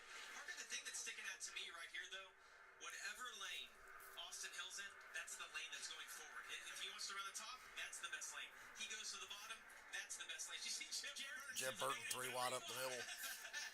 He must have heard us saying the 27 is a dog, because here he comes. 3 wide. Did you hear the fucking gain on Adam Alexander's mic there? He was like, dog! Gets tight into 1. This might work if he can use it just like in a normal super speedway. Sometimes you go to the middle, there's just some sort of vacuum effect. Clear high. The top. Hey, great move by Jeb. I don't know if the spotter said it, but he said, I'm going anyway. That's what we wanted to hear for sure. As you see Jesse Love's trying to work that outside lane. Jeb Burton pulls up to block that. I would get excited about 2 Junior Motorsports cars sizing up Austin Hill, but we all know Junior Motorsports don't work together worth a shit. The rookie in position late. Austin Hill, your race leader. Hill, Allgaier, Sammy Smith, Sanchez, Ryan Sieg. Ryan Sieg. I just noticed Ryan Sieg on the bottom. Uh-oh, I think a choo-choo train's about to make a comeback now. Maybe.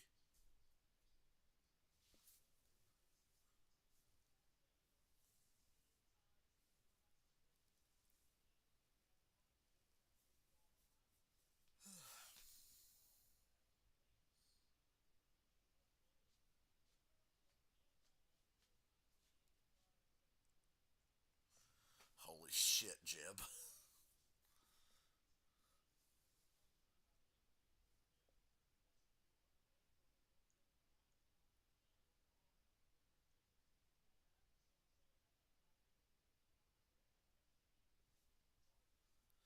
Caution. The 92 has been in the wall hard on the right front. Caution is out, and I think the fuel window is open. So this could be the money stop.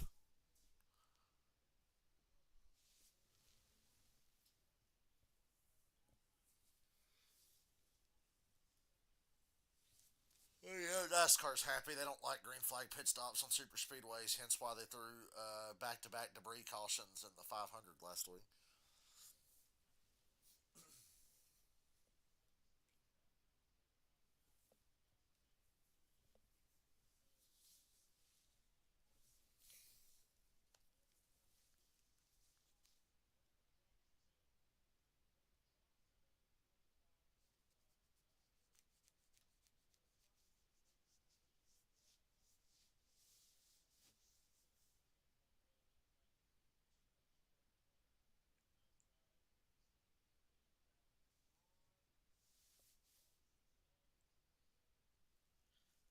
I didn't notice Jesse Love going through the grass. Hell, I'm barely paying attention. After this caution, I'm getting out of bed. I keep zoning out. And after this, the race is pretty much, I mean, they're going to be single file again for a good long while, but everybody can pit here and make it.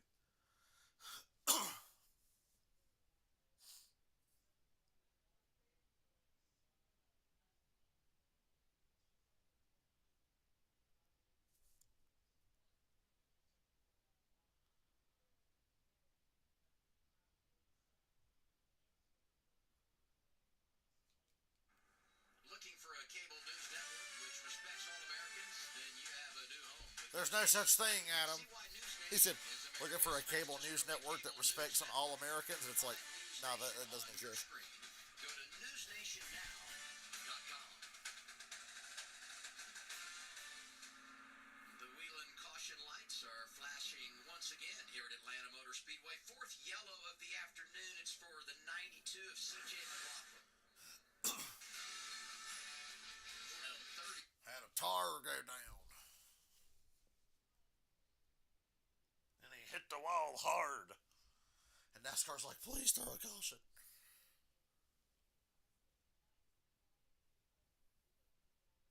I love it to see the crew guys jump on the hood to try to push the damage down.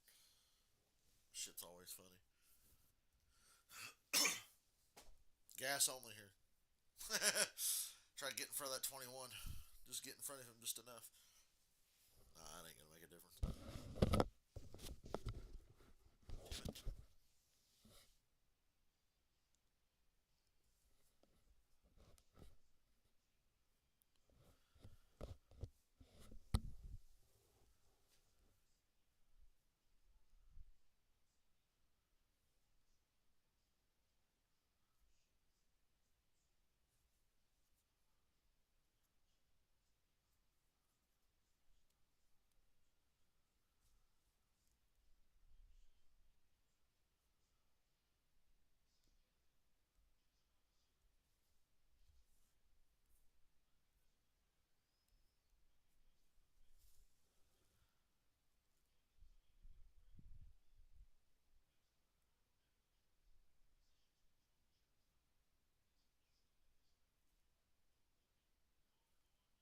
Holy shit. I just saw a guy. I don't know what Technics game he's playing. It's either 15 or fucking 14. I don't know. They were all the same. But he hit the wall off turn 2 at Dover, came down and got T-boned and fucking flipped, like nose to tail, flipping down the front stretch at Dover.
Brock Beard dozed off during stage 2. Yeah.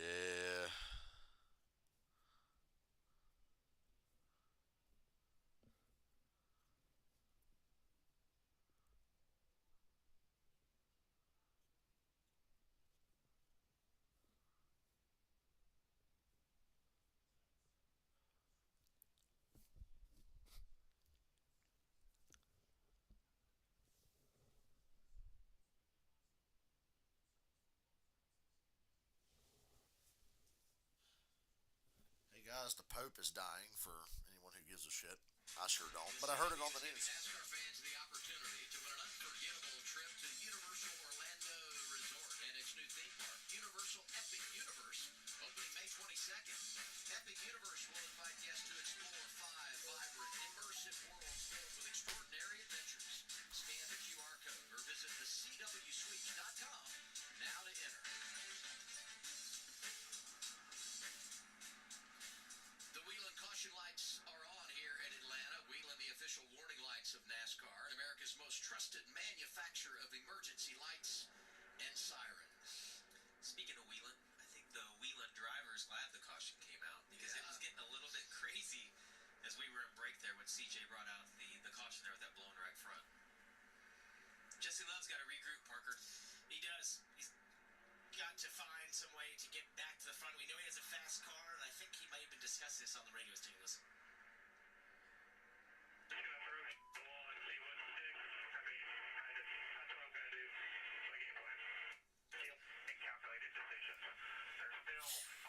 dozed off there for a minute. All right, so I told you I don't like the crew chief driving the car. I do like his advice, though. It's exactly what I would say. Just take a deep breath. Didn't want to go You've here. got a fast car. There's going to be a lot happen over What, the next nobody 50 pitted? laps. Just keep No, I guess they could just go yourself ahead and make it. wasn't that outside lane. Otherwise, Wasn't moving forward. It's gonna take them a dudes lot would have hit it. of All right, I'm out of bed. I'm up. I'm getting back in my chair. We in this. We're going to have 50 laps to go. We can get through this together. This race has been fucking terrible, but we can get through this. Xfinity Racing not off to a good start. Jeb Burton is going to be on the third row now. Well, I just choose behind Austin Hill. I don't care which lane it is. I just choose him behind the 21 car because he's pulling the train along. Whatever lane he's in, that's the fast lane. And you saw Jeb Burton and his twos will restart on the third row. And he had that save earlier. He is one of the most reliable drivers when it comes Everybody to ready? Good, great, grand, wonderful. without a DNF. And this is actually a very important race for the team. The first ever body hung entirely in-house for Jordan Anderson Racing. This is something that this smaller team has been working towards since day one. Right now having a great race. Jeb Burton and this team. Yeah, the boss man Jordan Anderson, top 10 last week at Daytona. And when you look at the top 10 here, some interesting names. When we talk about Nick Sanchez and the adversities he's had to overcome, Sam Mayer's been there all day before. Hill, Sanchez, Mayer, Allgaier, Jeb Burton, Sammy Smith, and then Creed and Sieg on the fourth row. 39 of Ryan Sieg, who had the early save, drops back outside the top 25. NASCAR was so happy to catch that caution there. Once again at his home track. Restart coming with 50 laps to go.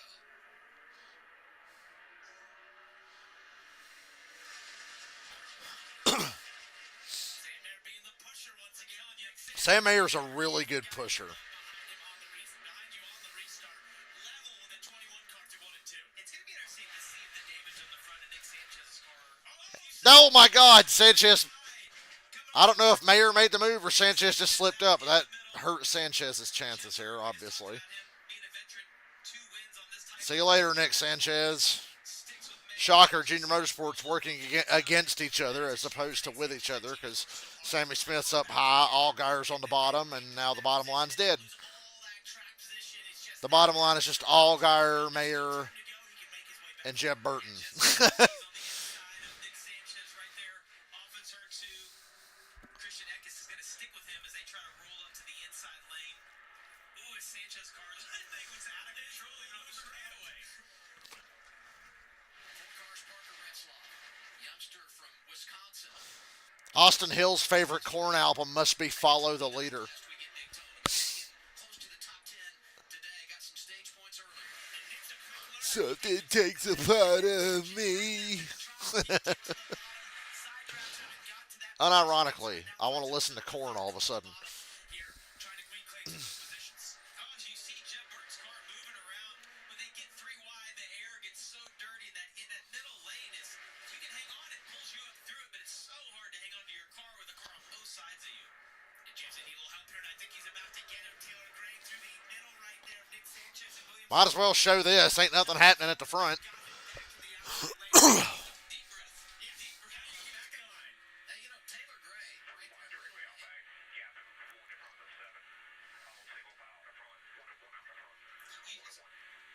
you don't see anybody helping anyone. It's just when you get a run, you take it, and it just doesn't matter if it's your teammate or not. But To beat the 21, you're going to have to help somebody. These guys don't understand that. laps to go or close to it, you have to be patient because if you're not there at the end, it just doesn't matter. I think it goes back to what Jesse Love said. He's just going to try some stuff and see what sticks. I think the whole field took the same. Almirola's third. Oh, Clements, Taylor Gray. Zillich makes it through. Taylor Gray hard into the wall. Caution number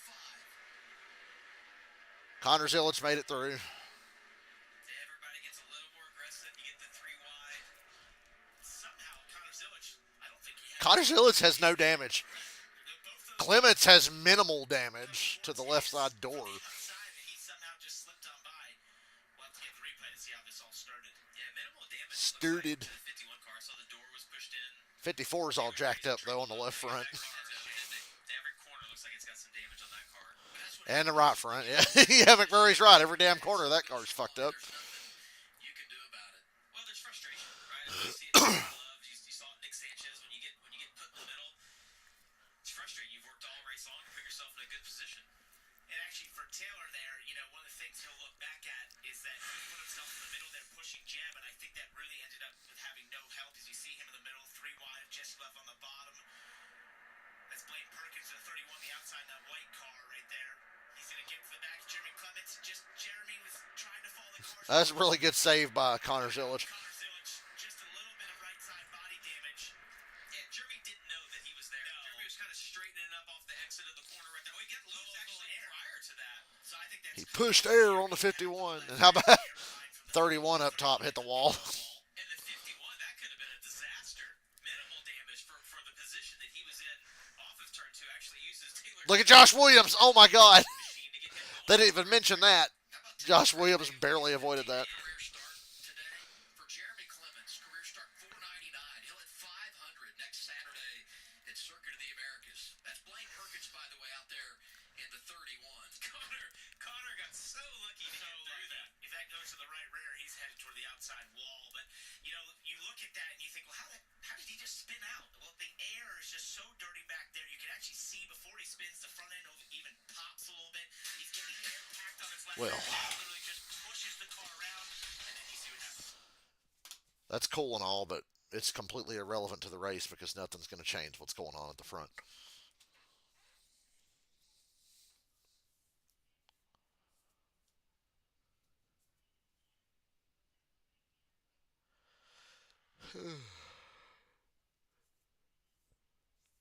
So, bitch.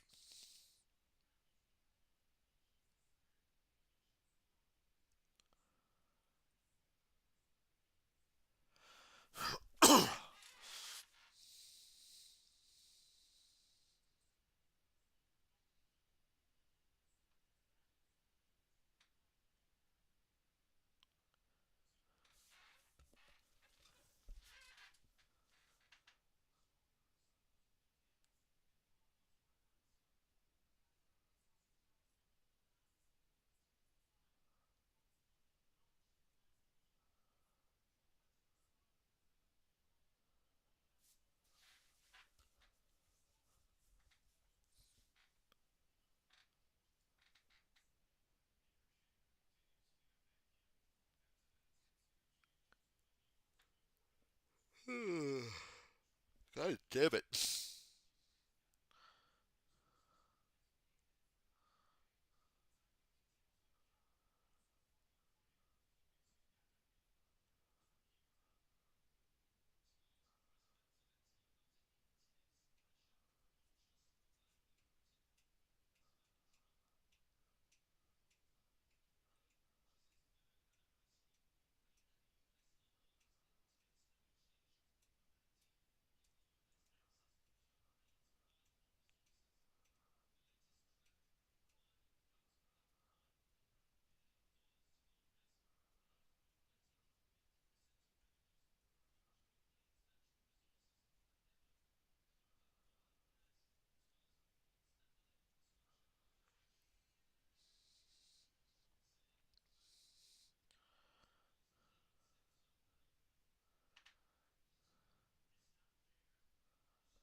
You know what wouldn't suck?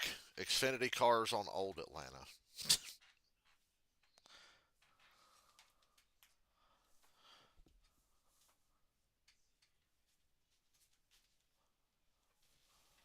Just remember how good both Atlanta Cup races were last year.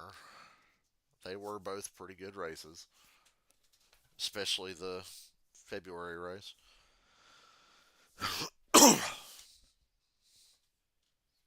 The playoff Atlanta race is pretty good too.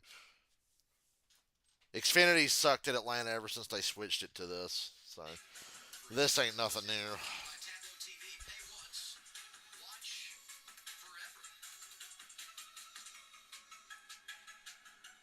Connor Zillage, the rookie.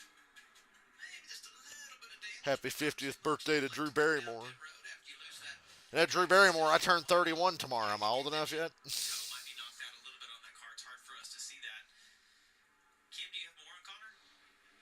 Yeah, he mentioned the toe. He said the car wasn't tracking straight at speed. Called it wavy behind the wheel after that slight damage. Ugh. Well, I don't want wavy. No. You want direct steering at this place. That can be a little bit. The toe can cause that because if it's towed out or towed in too much, it's basically the car's fighting itself as it drives down the track. So, with that, no aero damage particularly. They don't hurt a tire too badly with some of that, or if it doesn't, if you can find a way to not make it wavy, he's still in this. Here's our Bennett Transportation onboard camera. Looking into the eyes of the race leader, Austin Hill. Bennett, a local company, and they've been so good partnering with Richard Childress Racing in Austin Hill, and they've enjoyed a lot of success together. Adam, as you listen to Austin Hill there, he's cycling the engine, shutting it off, just trying to get the engine cooled down, put it in a little better position for power wise as we come to this restart. That plus fuel, just they always do that. Austin Hill does that all the time. He's one of the most aggressive fuel savers in the Xfinity Series, and he'll do that to help them in green light checker situations, to help pit stops, no matter what. It's always good. We need 12 overtimes to run the 21 out of gas. So get to work. Let this race run down to 2 to go and then catch a caution, and then we need about 10 more cautions. Is now on the front row for restart with 40 laps to go. What a job by that team. Goddamn, Ryan Sieg's on the front row. He was fourth That means that front row, that bottom line screwed because Ryan Sieg ain't going to beat the 21. Audio from the rookie. 41's got to be a f***ing idiot, but whatever. It's all right, shake it off. All good here. No worries. Sanchez is complaining about Mayer. That's right. It's a long year, okay? He's mad at Sam Mayer because Sam hung him out on that last restart. It's hard to get mad at Sam because it's a race, right? He's doing what's best for him. Yeah, I didn't see where Sam did anything wrong. Next restart if you're behind Sam Mayer. 100%. If he gets back to him there, mano a mano there, is that you just paying for him and paying back for something? Yeah, karma's something. That's the saying, I think, of course. Yeah. And that's sort of how this all works. What did we say last week? If someone does something that you don't like, Still here? Oh, I kind of forgot that I'm still here Just to reiterate what they said on the radio. because this race has been as bad as I said it would be. 40 to go. I know you drivers don't ever forget. 40 to go here in Georgia. Xfinity at Atlanta just ain't good, man. I don't know what to say. Sammy Smith was more ready to go than Austin. I don't know if I'm playing Rivals. If I play Rivals, it might be kind of late. I'm too tired. I don't think I have it in me. If this race hadn't been so boring, I'd probably have more energy. Right now, I don't have the energy. It helps him get propelled down the backstretch. That's a great point. As you see on the bottom lane, Ryan Sieg, he didn't let Sam Mayer get underneath him there. Protected a little bit more. If I was Sieg's spotter, I would have told him what happened on that last I would say horsepower is the biggest reason why this race ain't worth the shit. down the top lane. This Joe Gibbs car's trying to move forward. We look at Brandon. They should just run the normal mile and a half stuff here, and it'll probably be all right. To turn one here. Maybe that was just in turn three. Ooh, that's a tire rub on the left rear. We saw Oh, he's fine. early in the race of Dean Thomas. God damn, Sheldon Creed. 3 wide around Eric Almirola. Around the outside of Eric Almirola was not ready for that. Fords have won one time in the last 33. Almirola 3 wide in the middle. Flexing their muscles in the He's not alone. He's got Sanchez with him. Sieg is up there. Mayer is And an indecisive Jesse Love. of Sheldon Creed. As you guys said it, making a move in that outside lane. Oh, you can tell we're getting into the game because everybody is getting more aggressive. As you see, 3 or 4 rows deep, 3 wide. Sammy Smith's going to move up and try to protect that on Sheldon Creed. Quabble's almost giving Creed a little bit of a shot down the backstretch. Those two are working really well together. Both of those cars must be driving well to stay that Oh. on the track. The 20 got turned. Oh, the tire popped on the 20. Well, I was wrong. I said he'd be all right. Left rear tire went down. Tough start to the year for Brandon Jones. Tough 2 years, 3 years. No doubt. I picked him earlier. I felt like with their qualifying, they would be in a good position. Not saying they're out now, but I felt like him going back to Joe Gibbs Racing. This being a place I've seen him be at the end of the races, right at the front. But this is continuing. 53 got wrecked in that, too. All that being said, Parker, I feel like we used to go to Daytona. Well, we just got to survive Daytona, right? And then the race season starts. Well, the way the schedule is now, you kind of have 2 Daytonas here. Atlanta and Daytona are just, they're races you've got about a 50% shot of finishing. And Mason Maggio here is asking the safety team to try and push it back. I think he's struggling to get it reversed. Somehow it's ended up down on the grass over in 3 and 4. So we're going to take a look at this. What happened when the 20 started to spin out. You can see he already knows the tire's down, just trying to get it slowed down. But when you lose a left rear, you have zero control of your car. It's steering from the backside. Had the 53 end up spun around during Not this? much damage right there, though. They're going to be able to come in and put a left rear on that, or a set of tires on it. And just at the top of the screen on the left side, you can see Mason Maggio got sideways. So he was avoiding Brennan Jones spinning. He's down on the bottom. It looked like he just somehow ended up in the grass. It's super slippery down there. It's full of just dirt and grime and tire debris and that sort of thing. So if you head down there with just a little too much speed, you can actually lose the race car. And that might be what happened to Mason Maggio. Very little damage from him, or none. Yeah, Adam, his race is not over. We still have 36 laps to go. That will not be the last caution in this race. No, probably not. The first two stages had one caution for incident. We've already had 3 here in the final stage. Speaks to just how the aggression level changes. I will say this, though. All these cautions knocked a lot of guys out. Still got 32 cars. Yeah, all these cars still running, and it ain't gonna matter. Stood up. Flat, right side's flat. Both are. Well, 20's got a pit again. God, I need something to wake me up. Here at Atlanta, Austin Hill, Ryan Sieg, Sam Mayer, Justin Allgaier, and Sammy Smith were coming back on the CW. I am so sleepy. Be right back. I need to go take a walk. Wake my ass up. Where is that? Fuck up and eat it.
Watch cops.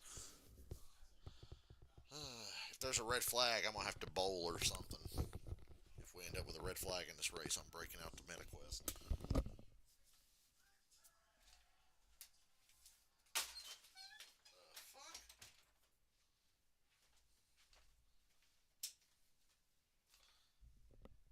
For the city, big NASCAR weekend. Kyle Busch won the truck race earlier today. Tomorrow, NASCAR's top shelf here at Atlanta Motor Speedway. But right now, the focus, round 2 for the Xfinity That's Series. debatable. Austin Hill has been incredible, winning both stages. He's led 112 laps.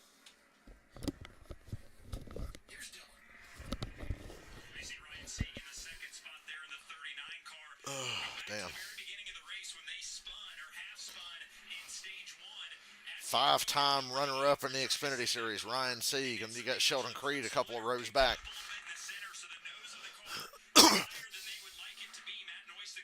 I'm so sleepy I can barely talk. So you won't be able to lead lines as well as you would like, but you will be a good pusher. So we'll watch to see what Sieg does on the restart, Kim. Sheldon Creed in that 8th position. When I talked to him before the race, he said, this is a race you have to commit to being patient. He said, don't expect me to make some bold moves in the first 2 stages. He said, though, the second half of that final stage, he's going to get aggressive. Right now, the chatter on the radio is trying to get the Fords together on a plan for the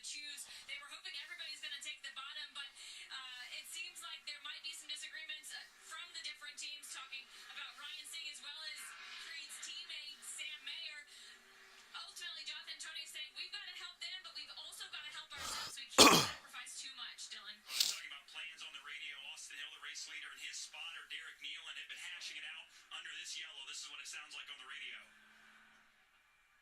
I mean, my biggest concern is there have been a few big runs that have came to me. When we get closer to crunch time, which we're getting closer to that point, we're just going to have to give it all we got. I mean, it's going to be really hard. Well, I mean, I haven't been giving you half of that gas right now, so I don't know how much more of all I got left in me. We'll see how aggressive Austin is. He talked about needing to be that. We'll see what he's got. And now the choose. We'll do that with 33 to go. Get the restart with 32 remaining here in Atlanta. It just seems like the biggest decision in your life every time you force to the bottom. Well, but, Creed goes to the outside. Carson Waffle, a little indecisive there, last-minute move. We reset for another restart. Now we go to the care center. Here's Carla. Yeah, here with the driver, the 54, Taylor Gray. I know there wasn't much you could really do to avoid the 51 there. What's the emotion level like? You know it's bad when NASCAR drivers are dressed like they're at a Packers game in December because it's fucking cold. Just fought being really free there at the beginning of the race and got shuffled out and lost my track position. And unfortunately, that happens whenever you bring a bunch of cars here, essentially to the speedway, and try to make ground back up. And we're all running single file. I was trying to run the middle and trying to get. He's bitching about the single file. Laps were winding down and needed to start going somewhere. And the 51. Hey, Ryan Sieg almost won a couple of times last year. There was Las Vegas and Texas before that. Wasn't paying too close attention or just started shading down and got him free arrow wise and it was kind of just wrecked. Well, he didn't do He was thrilled. It's frustrating 'cause his day's over. He had a great run at Daytona, had a great run going today. It's frustrating. Nobody did anything wrong there. It was time to go. It was. And now Hey, Ozzy. really time to go. The drivers 32 laps to go. These cautions are just dragging this shit out. 32 remaining in Atlanta. Austin Hill to the outside of Ryan Sieg, just like our last restart. Yeah, and Parker, we know that Sieg had that issue on the nose. If I'm Sam Mayer, I might hang him out off turn 2, knowing that he can't lead. You never know. See, he's done it once before, Sam Mayer. That 21 was able to clear, so they did not get the best restart. The 7 just not going to give a great push to Austin Hill. I'm talking about Sieg, and the problem 41 might have doored to 7 a little there. choose to go behind him on the restart. He does not.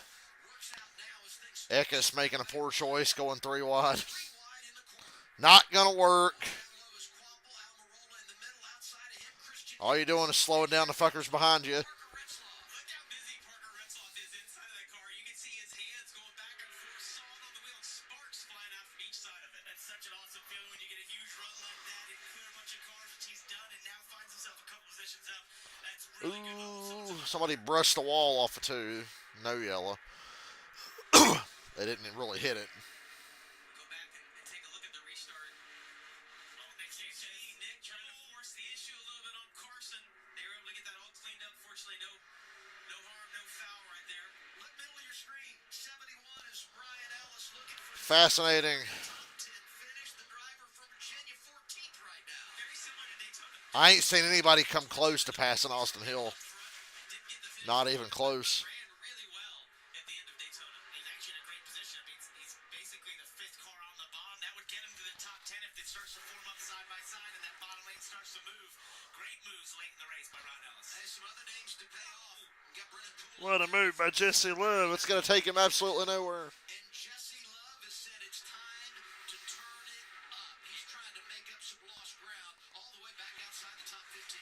Yeah, and I'm telling you, Adam, the harder he tries, the further to the back he's going right now. He's just keeps ending up. Choo choo! Of course, the issue Choo choo! with Jesse Love is that he's had some All aboard the choo choo train. races when you're leading. You There's only 2 cars on the bottom line. the decisions It's to make. over. He's gonna learn a lot today. Hopefully, he can get back. Alright, back to looking at stuff on my phone. Speaking of great moves, Parker Retzlaff now finds himself in 5th place. So that move from the middle, from outside the top 10 to the top of the, like 5th in the top lane and into the top 10 and now into the top 5. That's a heck of a move. You see, he's right behind the 19. Almirola.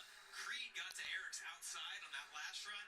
Guarantee the 19's not gonna let anybody sneak. Choo choo! He's in. Oh yeah, no, it's a little bit higher now. Not gonna let that happen again. You get me once, you're not gonna hit me twice. And now we take a look at our Xfinity fastest lap as they run on track.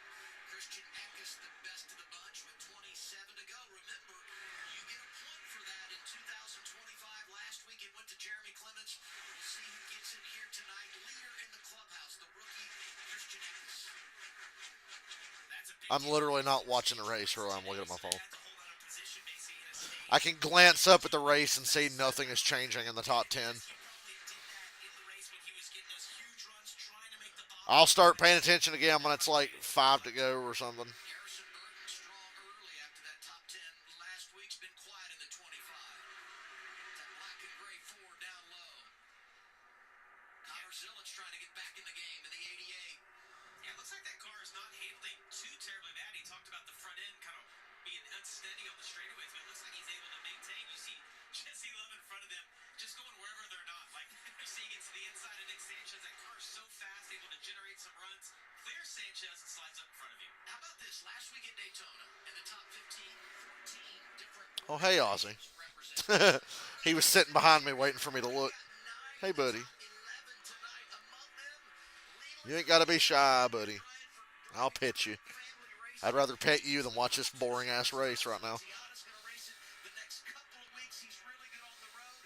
This team is making a highlight reel in the latter stages. That's awesome to see. I know they've got ECR motors in those cars, some good power underneath the hood. It's cool to see small or new teams come in here and be successful in the Xfinity Series. You mentioned all the organizations. That's the parity in this series. Remember, these cars and the rules have not changed for years. That information. Choo choo. And that's when you see late these races, all these different organizations showing their best stuff. Well, he's in the best lane right now. It's starting to get single file again. Yeah, the entire field single file. Goddamn, Mayer almost got hooked there.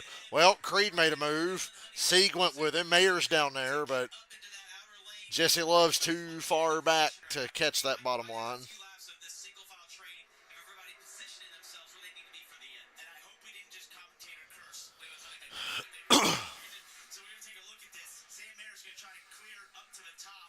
Don't think he wasn't quite there. Sam Mayer trying to bully his way into line. That's funny. Backed in, but I don't think it's rubbing the tire. They might have gotten away with it. Yeah, he's gonna try to sneak in right behind the red and black 27 car, and there wasn't room there. And almost, I don't even know if he was trying to get in line or just side draft the 27, and Honeyman was offset just a little bit more than what Sam was expecting. Jim Burton, 27 outside lane, scored 10th. Ford's trying to make some ground up in the inside lane. That's where you find Jesse Love, and he's got help from a couple of Chevys being pushed by Sanchez and the 88 of Connor Zillage. Yeah, and if there's a car here that can drag that bottom line forward, it's going to be the red and white number 2 car, Jesse Love right there. You see him clear Sam Mayer into turn 3. If he can get this bottom line going, that car. Whoa, Sam Mayer hard in the outside wall, head on. Bad wreck.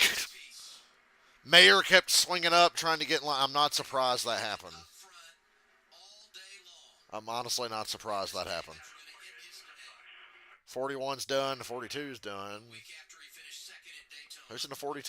Caution lights are on again.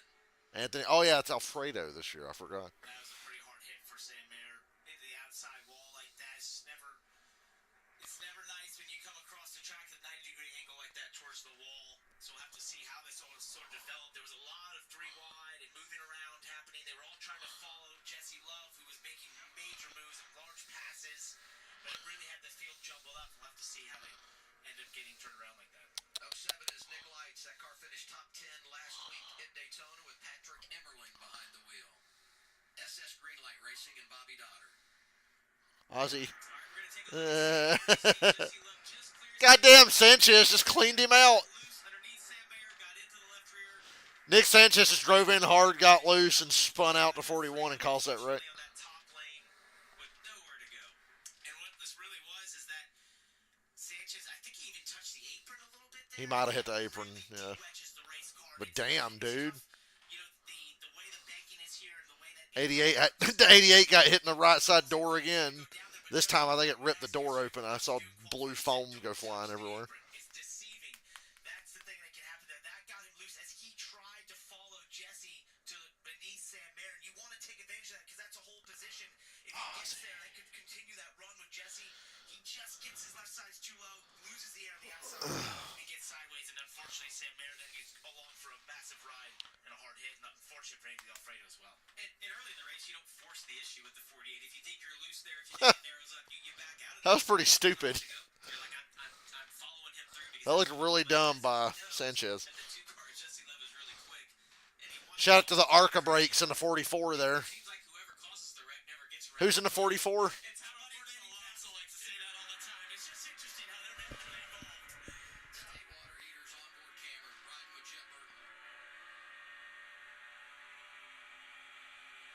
I was ready to blame Mayer, but it really wasn't his fault.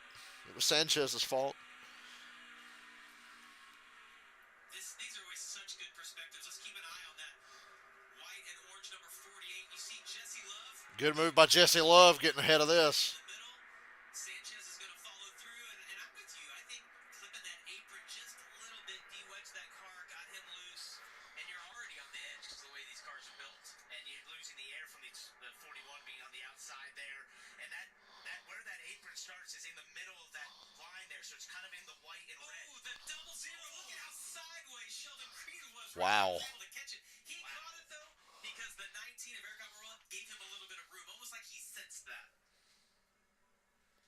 I will say this, the saving grace for Sam Mayer, he scored 17 stage points. And we talked about that last week with Austin Hill. He has the mechanical issue. He finishes 33rd, but by winning both stages, it allows you to salvage something out of the day. Mayer second last week came in with a nice points cushion. It's way too early to be talking about points. No, It's such no, a team, right? it's not. Yeah, okay. Points, I think, are a story all year long for these guys wanting to make the playoffs.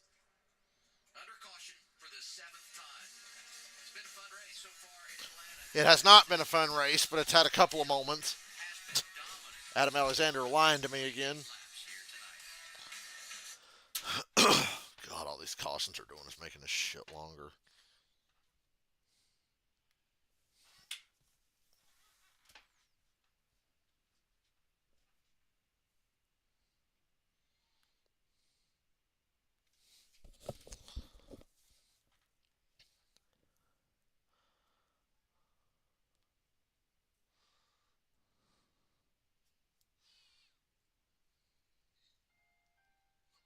One of the sad facts of life is that you won't hear all the good things that people have to say about you until you're gone.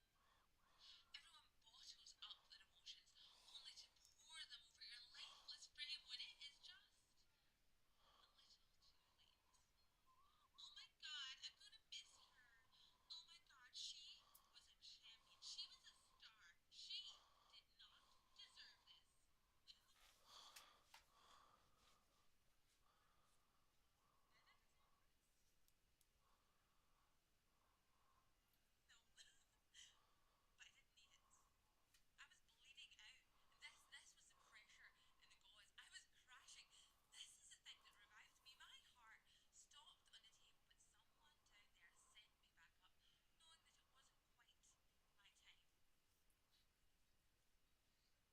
my time. The White Witch is gone. The unholy enchantress, buried in the grave.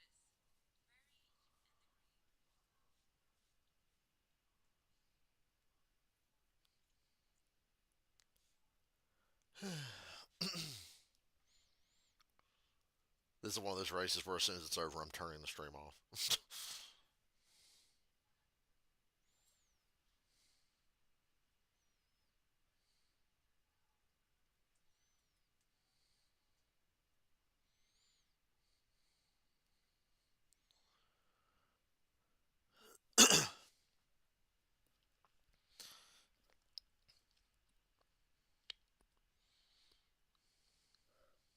Oh, race is back on.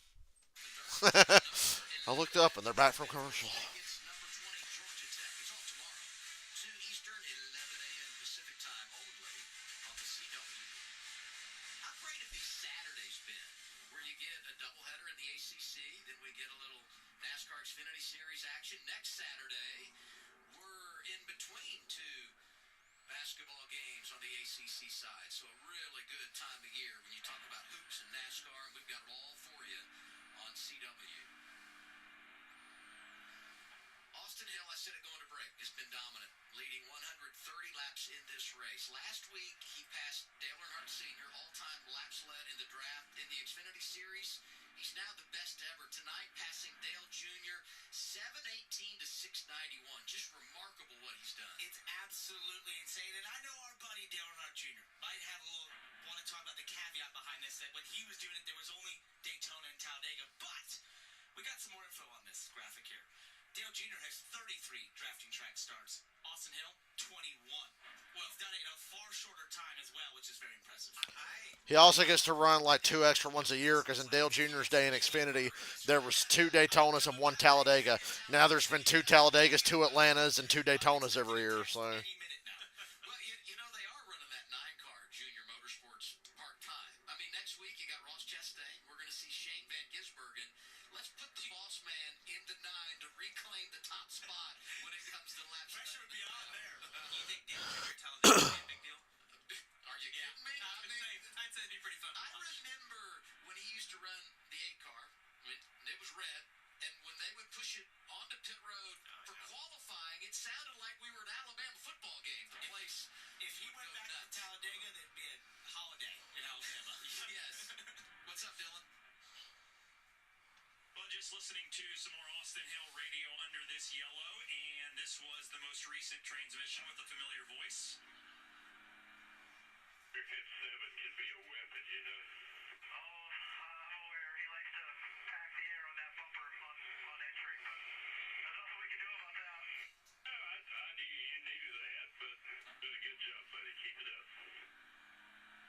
That was Richard Childress, car owner, of course, of this car and of Jesse Love. So just offering some advice. Allgaier is aggressive when it comes to these restarts on these types of racetracks. So Hill's going to have to be cautious of that and defend here over the final 15 laps. So I think RC's been listening to our broadcast about calling Justin the most aggressive side drafter, or you know what it is? It's true. And then we all know that he's very aggressive in side drafting and packing air in your left rear. He really manipulates the air with all his experience. It's what also makes him great. It's what makes him so good in the Xfinity Series. But as a competitor against him, it puts you in some really tough positions. It's frustrating when somebody does that to you, but it is such an effective move, and he's going to need that if he's going to outrun Austin Hill today. Anytime you can work RC into the conversation, it's a good deal. I love hearing that voice on the radio. I do too. Love it. He's a cool character. So Austin Hill, since they went to the drafting configuration, it's been unbelievable. 4 wins of the 6 races. The first 2 were dominant. The last 2, when he swept a year ago, not so much. He only led 14 laps in those 2 victories last season. But the bottom line is he just has a nose for the front. And then when you put the checkered flag in the air, he finds his way.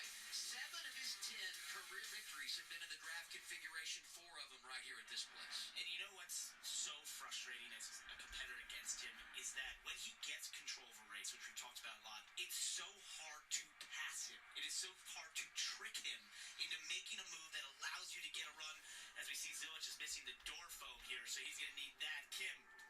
and fortunately the 88 got side swapped for the 3rd time today, and that time it took the door out. Also, he said it's fast, it's just super draggy, and probably draggy because of some of that damage. We'll also see the 48 on pit lane there. I'm still awake, I promise. They didn't think they were going to win for what I'm they trying did. here. They were back in the 15th position. Patrick Donahue, crew chief, said, let's put stickers on. They will make a slight adjustment, take some fuel for weight. I promise I'm trying here. Talk about these guys repairing damage and all that. We've got 31 cars on the lead lap. And we know you can have a big one when you're ready. That many cars on the lead lap, and we're just going to run single file till 2 to go. And you can help everyone stay here late, even if you do have damage. There's no doubt with 15 laps to go, we're going to restart this with 13 or 14 laps to go. You're not going to win the race with you guys on pit road, but you can still get a good finish. We saw Carson qualify last week. After right around the back with a damaged car, Wheaton came home with the top 5 finish. Back to Kim. Yeah, let's talk about Sammy Smith. We talked about him in the pre-race shows that he was going to Starts to come, and then he pulls out. in terms of the end of this race. He has a drafting win at Talladega, as well as we talked about it last week, that Dega win giving him more confidence to make big moves at these drafting tracks. He also has a lot of trust in his spotter. He switched spotters at the end of the season. Frankie Kimmel with him now. He was his spotter all through late models in ARCA, putting a lot of trust there in his eyes in the sky, Dylan. Hey, let's talk about Eric Almirola, who's having a nice run up to the 4th spot right now. On his car, you'll see the Young Life colors. That's a sponsorship donated by donors to the Young Life program, which is a Christ-centered ministry that helps young kids grow in their faith. And that's a cause that's close to Eric's heart. It's a cause that's close Oh, I to love when, Joe's heart as well. Joe's never mind. Young Life as a kid. I was going to mock Eric Almirola's Christianity because he's obviously a fucking hypocrite, but, Great looking car, by the way. A strong race. like literally every Christian is. We appreciate you bringing that up. What, Ozzy? Cool to honor the life of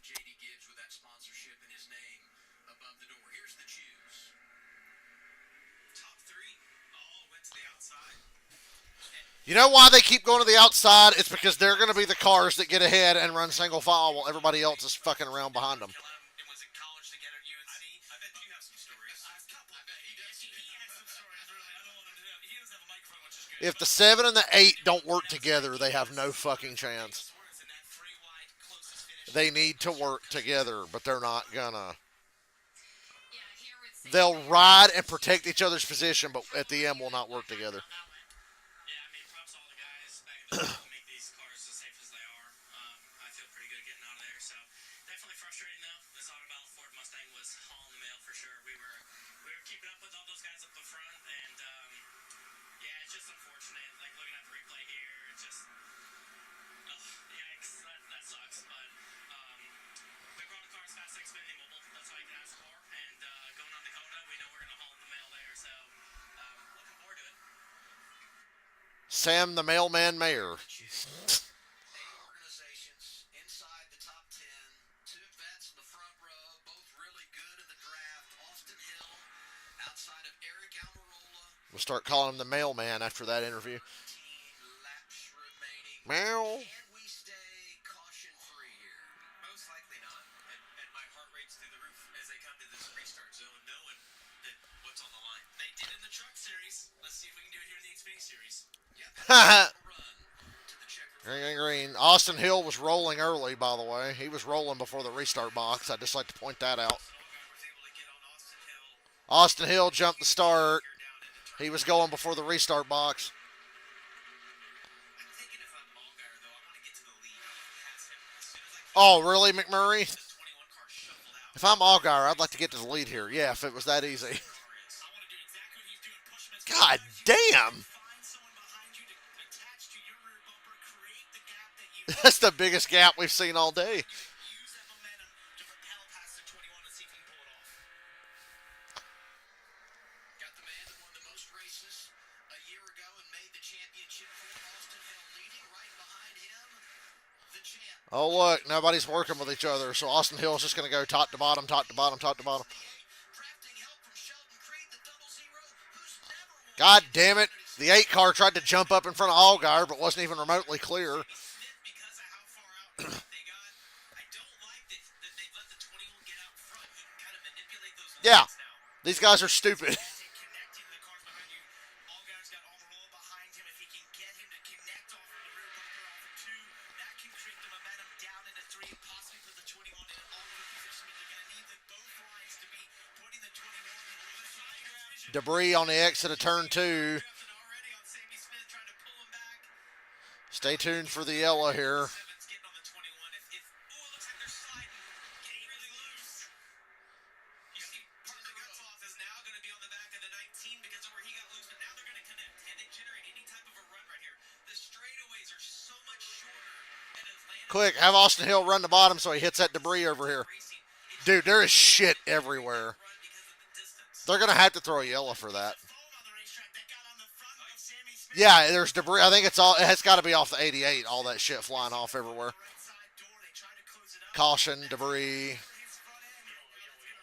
That's going to hurt him. That didn't need to be a thing, but they threw the 88 back out there and his shit's all tore up. Told you there'd be a debris caution for that. 9 remaining right now, and there you see the debris that forced yellow to turn on the wheel and caution lights. They've tried to tape that foam in Connor Zolich's car, and I saw something fly off in the middle of turns 1 and 2. That's obviously a big piece they call bare bond. They try to hold that foam in. Obviously, the foam came out, that bare bond's blown off. But that's saving grace for Sammy Smith because he had that foam on his car, and he was the lead Yes, car the 8 got the foam off the car. Pulls out in front of you. He pulls up behind Eric Almirola, one of the cars in front of him, and lets that fall off. Yeah, and here's the 88 Connor Zilic, just going to lose some of that bare bond you mentioned, and then the right side is basically going to open up at some point and deposit all that foam on the racetrack. There he is hitting the foam. You know, with a couple laps to go, I wouldn't mind a little bit of being closed off like that. I was going to say, if things start to go fast, it'll last 8 laps. If Hendrick Motors can make it. I'll say this though, he hit it right, and Yep. some of the excess debris goes shooting up in the air. I know the level of concentration is so high behind the wheel, but that to me, if I'm in there settled in, that's got to be distracting. I love avoidable cautions. You think you're going to hit something, you kind of flinch right before it gets there, but the foam, not so bad.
Maybe that caution was a good thing because the way they were running, they were not going to have a shot to beat Austin Hill there. He's about to Dale Jr. the hell out of that shit. Yeah, the Talkie Boys. Hey, we've had Producer. a bit of a wrestling match here in Atlanta. It's gotten physical late for the Xfinity Series, and the biggest moment about to unfold. Huge restart coming here. And we're going to get it with inside of 5 laps to go. Yes, it's been Austin Hill who's been in charge, winning both stages. He's led 140 laps here tonight. But there's going to be a bunch of hungry drivers up there behind him when we return to the green flag. And we talked a lot about these drivers inside the top 10. If you go outside the top 10, some really good stories there as well. We mentioned Leland Honeyman Jr. Boy, he's been impressive tonight. Had a good run, and at one point was 6th or 7th in this race. This is the kind of runs I want to see out of Leland this year. You know, last year he was full-time in that Young Motorsports number 42, but there was a lot of races where it was just like, hey, let's just learn. And for whatever reason, he's put himself in bad positions, getting damaged early, that sort of thing. But this race tonight has been methodical. It's been patient. He's put himself in the right positions. He's hung out in that top lane, and he's going to be rewarded for it if he can pull it off and continue that to the end. William Sawalich, the rookie driver's been good, doing double duty. Ran the truck race earlier today. Daniel Dye, haven't said his name. Rookie for Team Colleague. Full-time in the trucks the last 2 years, and he just been quiet, stayed in the game, finds himself 13th. Matt DiBenedetto, 11th last week at Daytona, another one that is just hanging around, putting himself in position. And if you look at that on the bottom, started 30th. Every stage as we've run keeps getting better. Brendan Poole, I had him as my dark horse last week at Daytona. I think he's a great driver on these type of racetracks. Again, having a great run after a disastrous Daytona.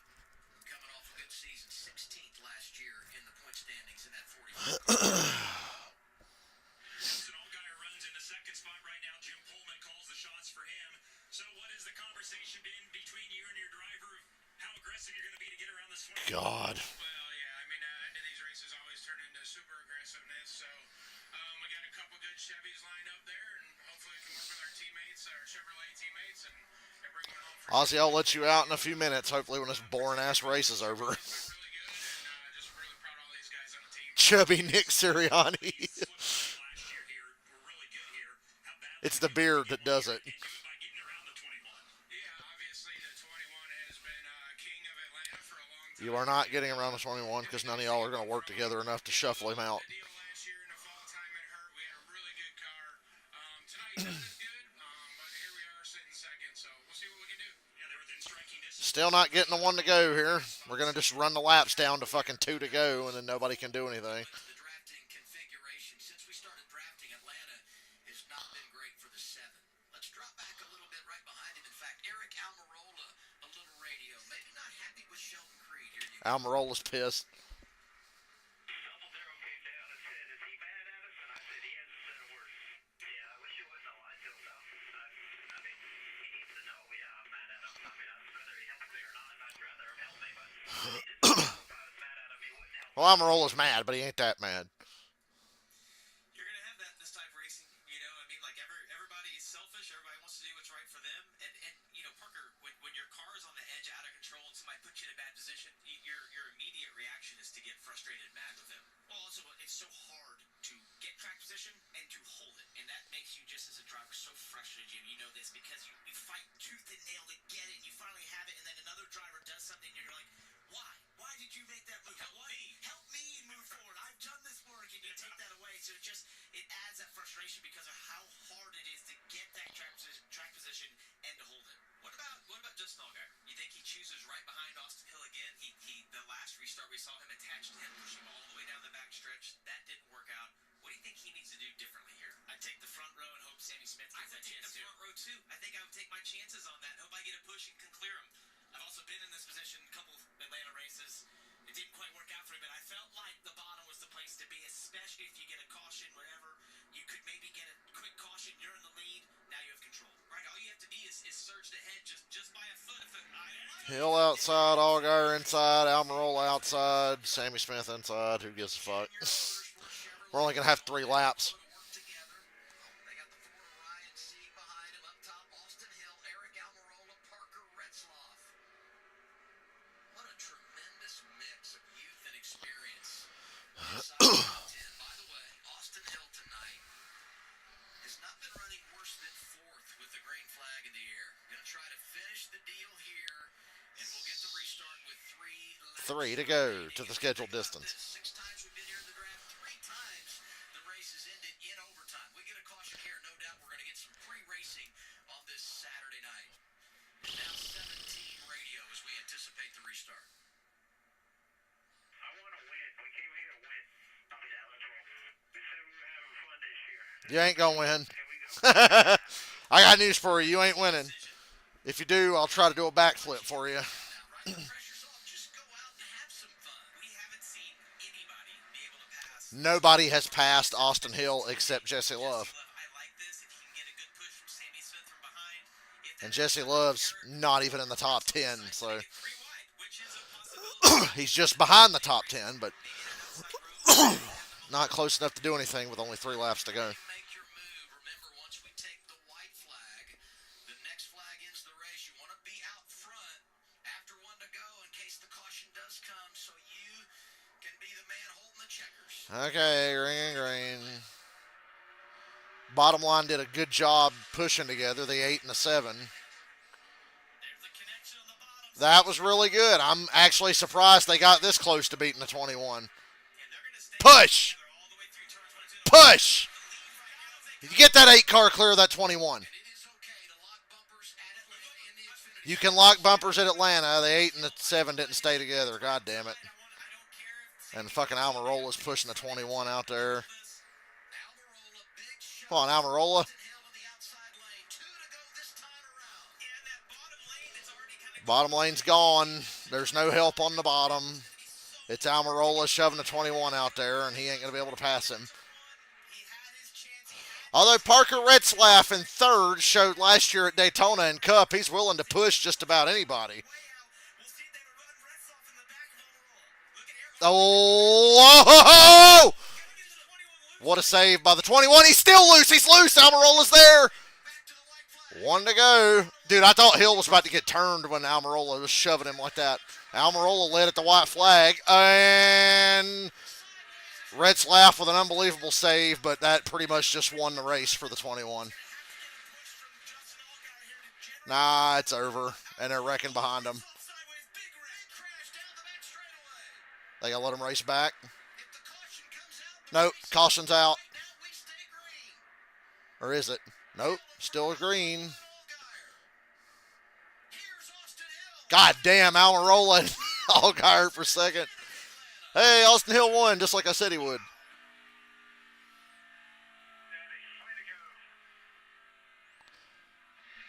Almirola should have finished the 21 off when he had the chance.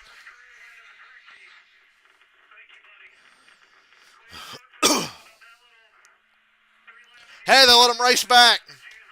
Again, they let the leader race back, and then as soon as the leader hits the line, they throw the caution to freeze the field. That's not a bad way to do it.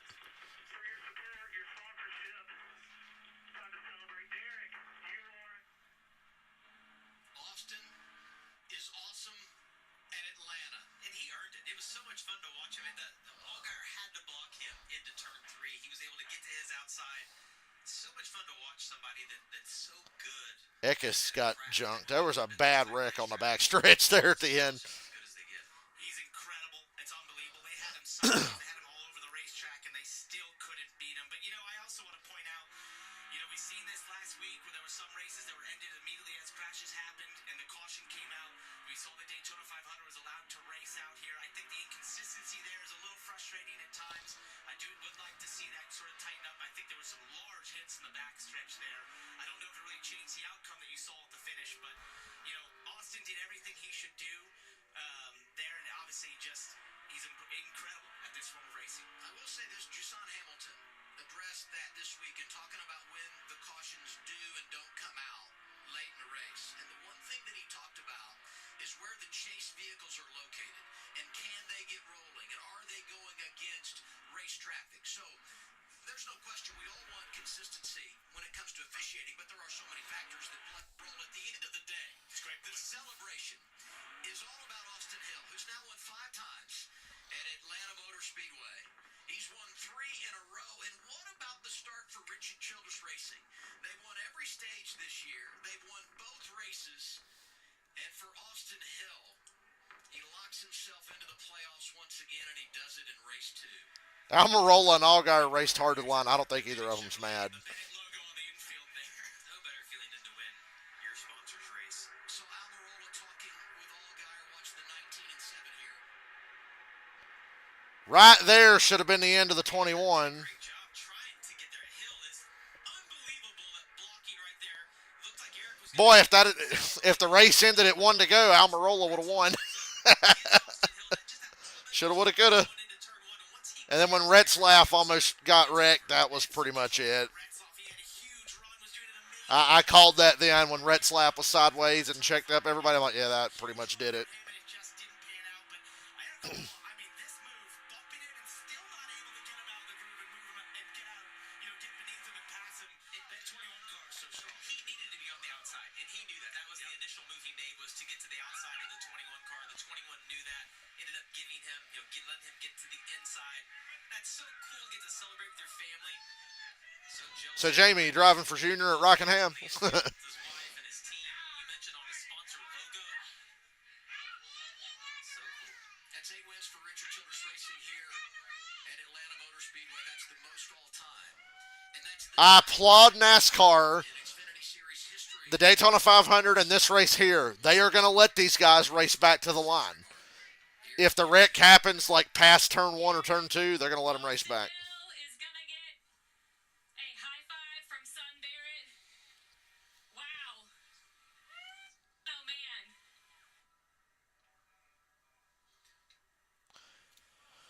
All right. Whole team's gonna come in. Shout out to Justin Allgaier for making sure Austin Hill won the race, though. Way to go. Austin at Atlanta, celebrating again with son Barrett, daughters Kinsley, Lindley, wife Ashlyn. Wow, 145 laps led, but the win did not come without a challenge. I think had Allgaier and Amarola in the mix. How did you hold them off? Well, in that restart there, the 7 got clear. I cannot believe he didn't go top there down the backstretch. That was just Allgaier is allergic to super speedway success. corner got clear of him, then we came back around, and we were about to come to the white, and I drove into 3. I really didn't want the 19 to get in my right rear. Derek Nealon, my spotter, he's such I had my hopes so high when Almirola faked high, dove low, hit him in the left rear just a touch, and then the 21 just kept getting loose and loose and loose, and then I realized nobody's behind the 19, and it's only the white flag.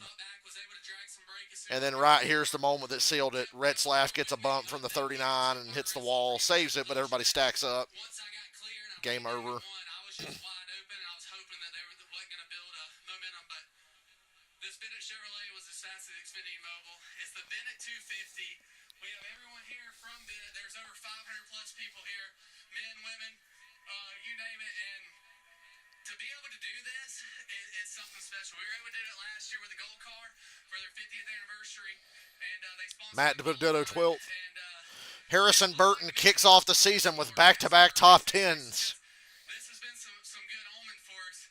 I'm so excited. I saw the trophy, but I didn't want to touch it because I didn't want to jinx anything up in the suite earlier at Bennett, and they were giving me some pressure. They were like, "Hey, you got to win this race," and I'm like, "I'm going to give it all I got." And today we did that, and I want to give a huge shout out to everybody at RCR, ECR. Chad Haney, first career win as a crew chief, so cool for him. He's been working his tail off this off season. Him and I think, are going to work great together. So we're going to soak this one up, drink a lot of beer, and get ready for the next race. Enjoy it. Thank you. That is 8 drafting wins for Austin Hill, Allgaier, Almirola, Sammy Smith. Nick Sanchez, top 5. Dale Earnhardt at the top of the win list for drafting tracks. He just continues to add his name to so many lists. And his 5th win at Atlanta puts him atop the all-time list with Kevin Harvick. They've each won here 5 times. Just remarkable stuff from Let's get a better look at the wreck on the backstretch. Austin Hill, that big push into turn 1, taking him to the win, and you see right there, C got it into the back of Retzlaff, got him loose, but he gathered it up. It looked like they were all going to be okay. But it gets really tight over here. Oh. Parker. And he's already got Yeah, they finished the 4 off over there. by Sheldon Creed caused his car to go around, and it was unfortunate where he got hit because that's the second portion of the dog leg there on the front stretch. That's really a portion where the car's light and then off for 2. Same situation. And if you're Retzlaff, Ryan C, see you want the push. You want the push down the backstretch. You're not mad. You want the push. You just couldn't hang on. Jesse Love ended up with a really disappointing race. Pretty exciting last 3 laps, but overall I was very disappointed today. But I shouldn't be disappointed because I told you this afternoon during the truck race what this Xfinity race was going to be. Nostradamus. Can I channel that tomorrow and get me a race win bet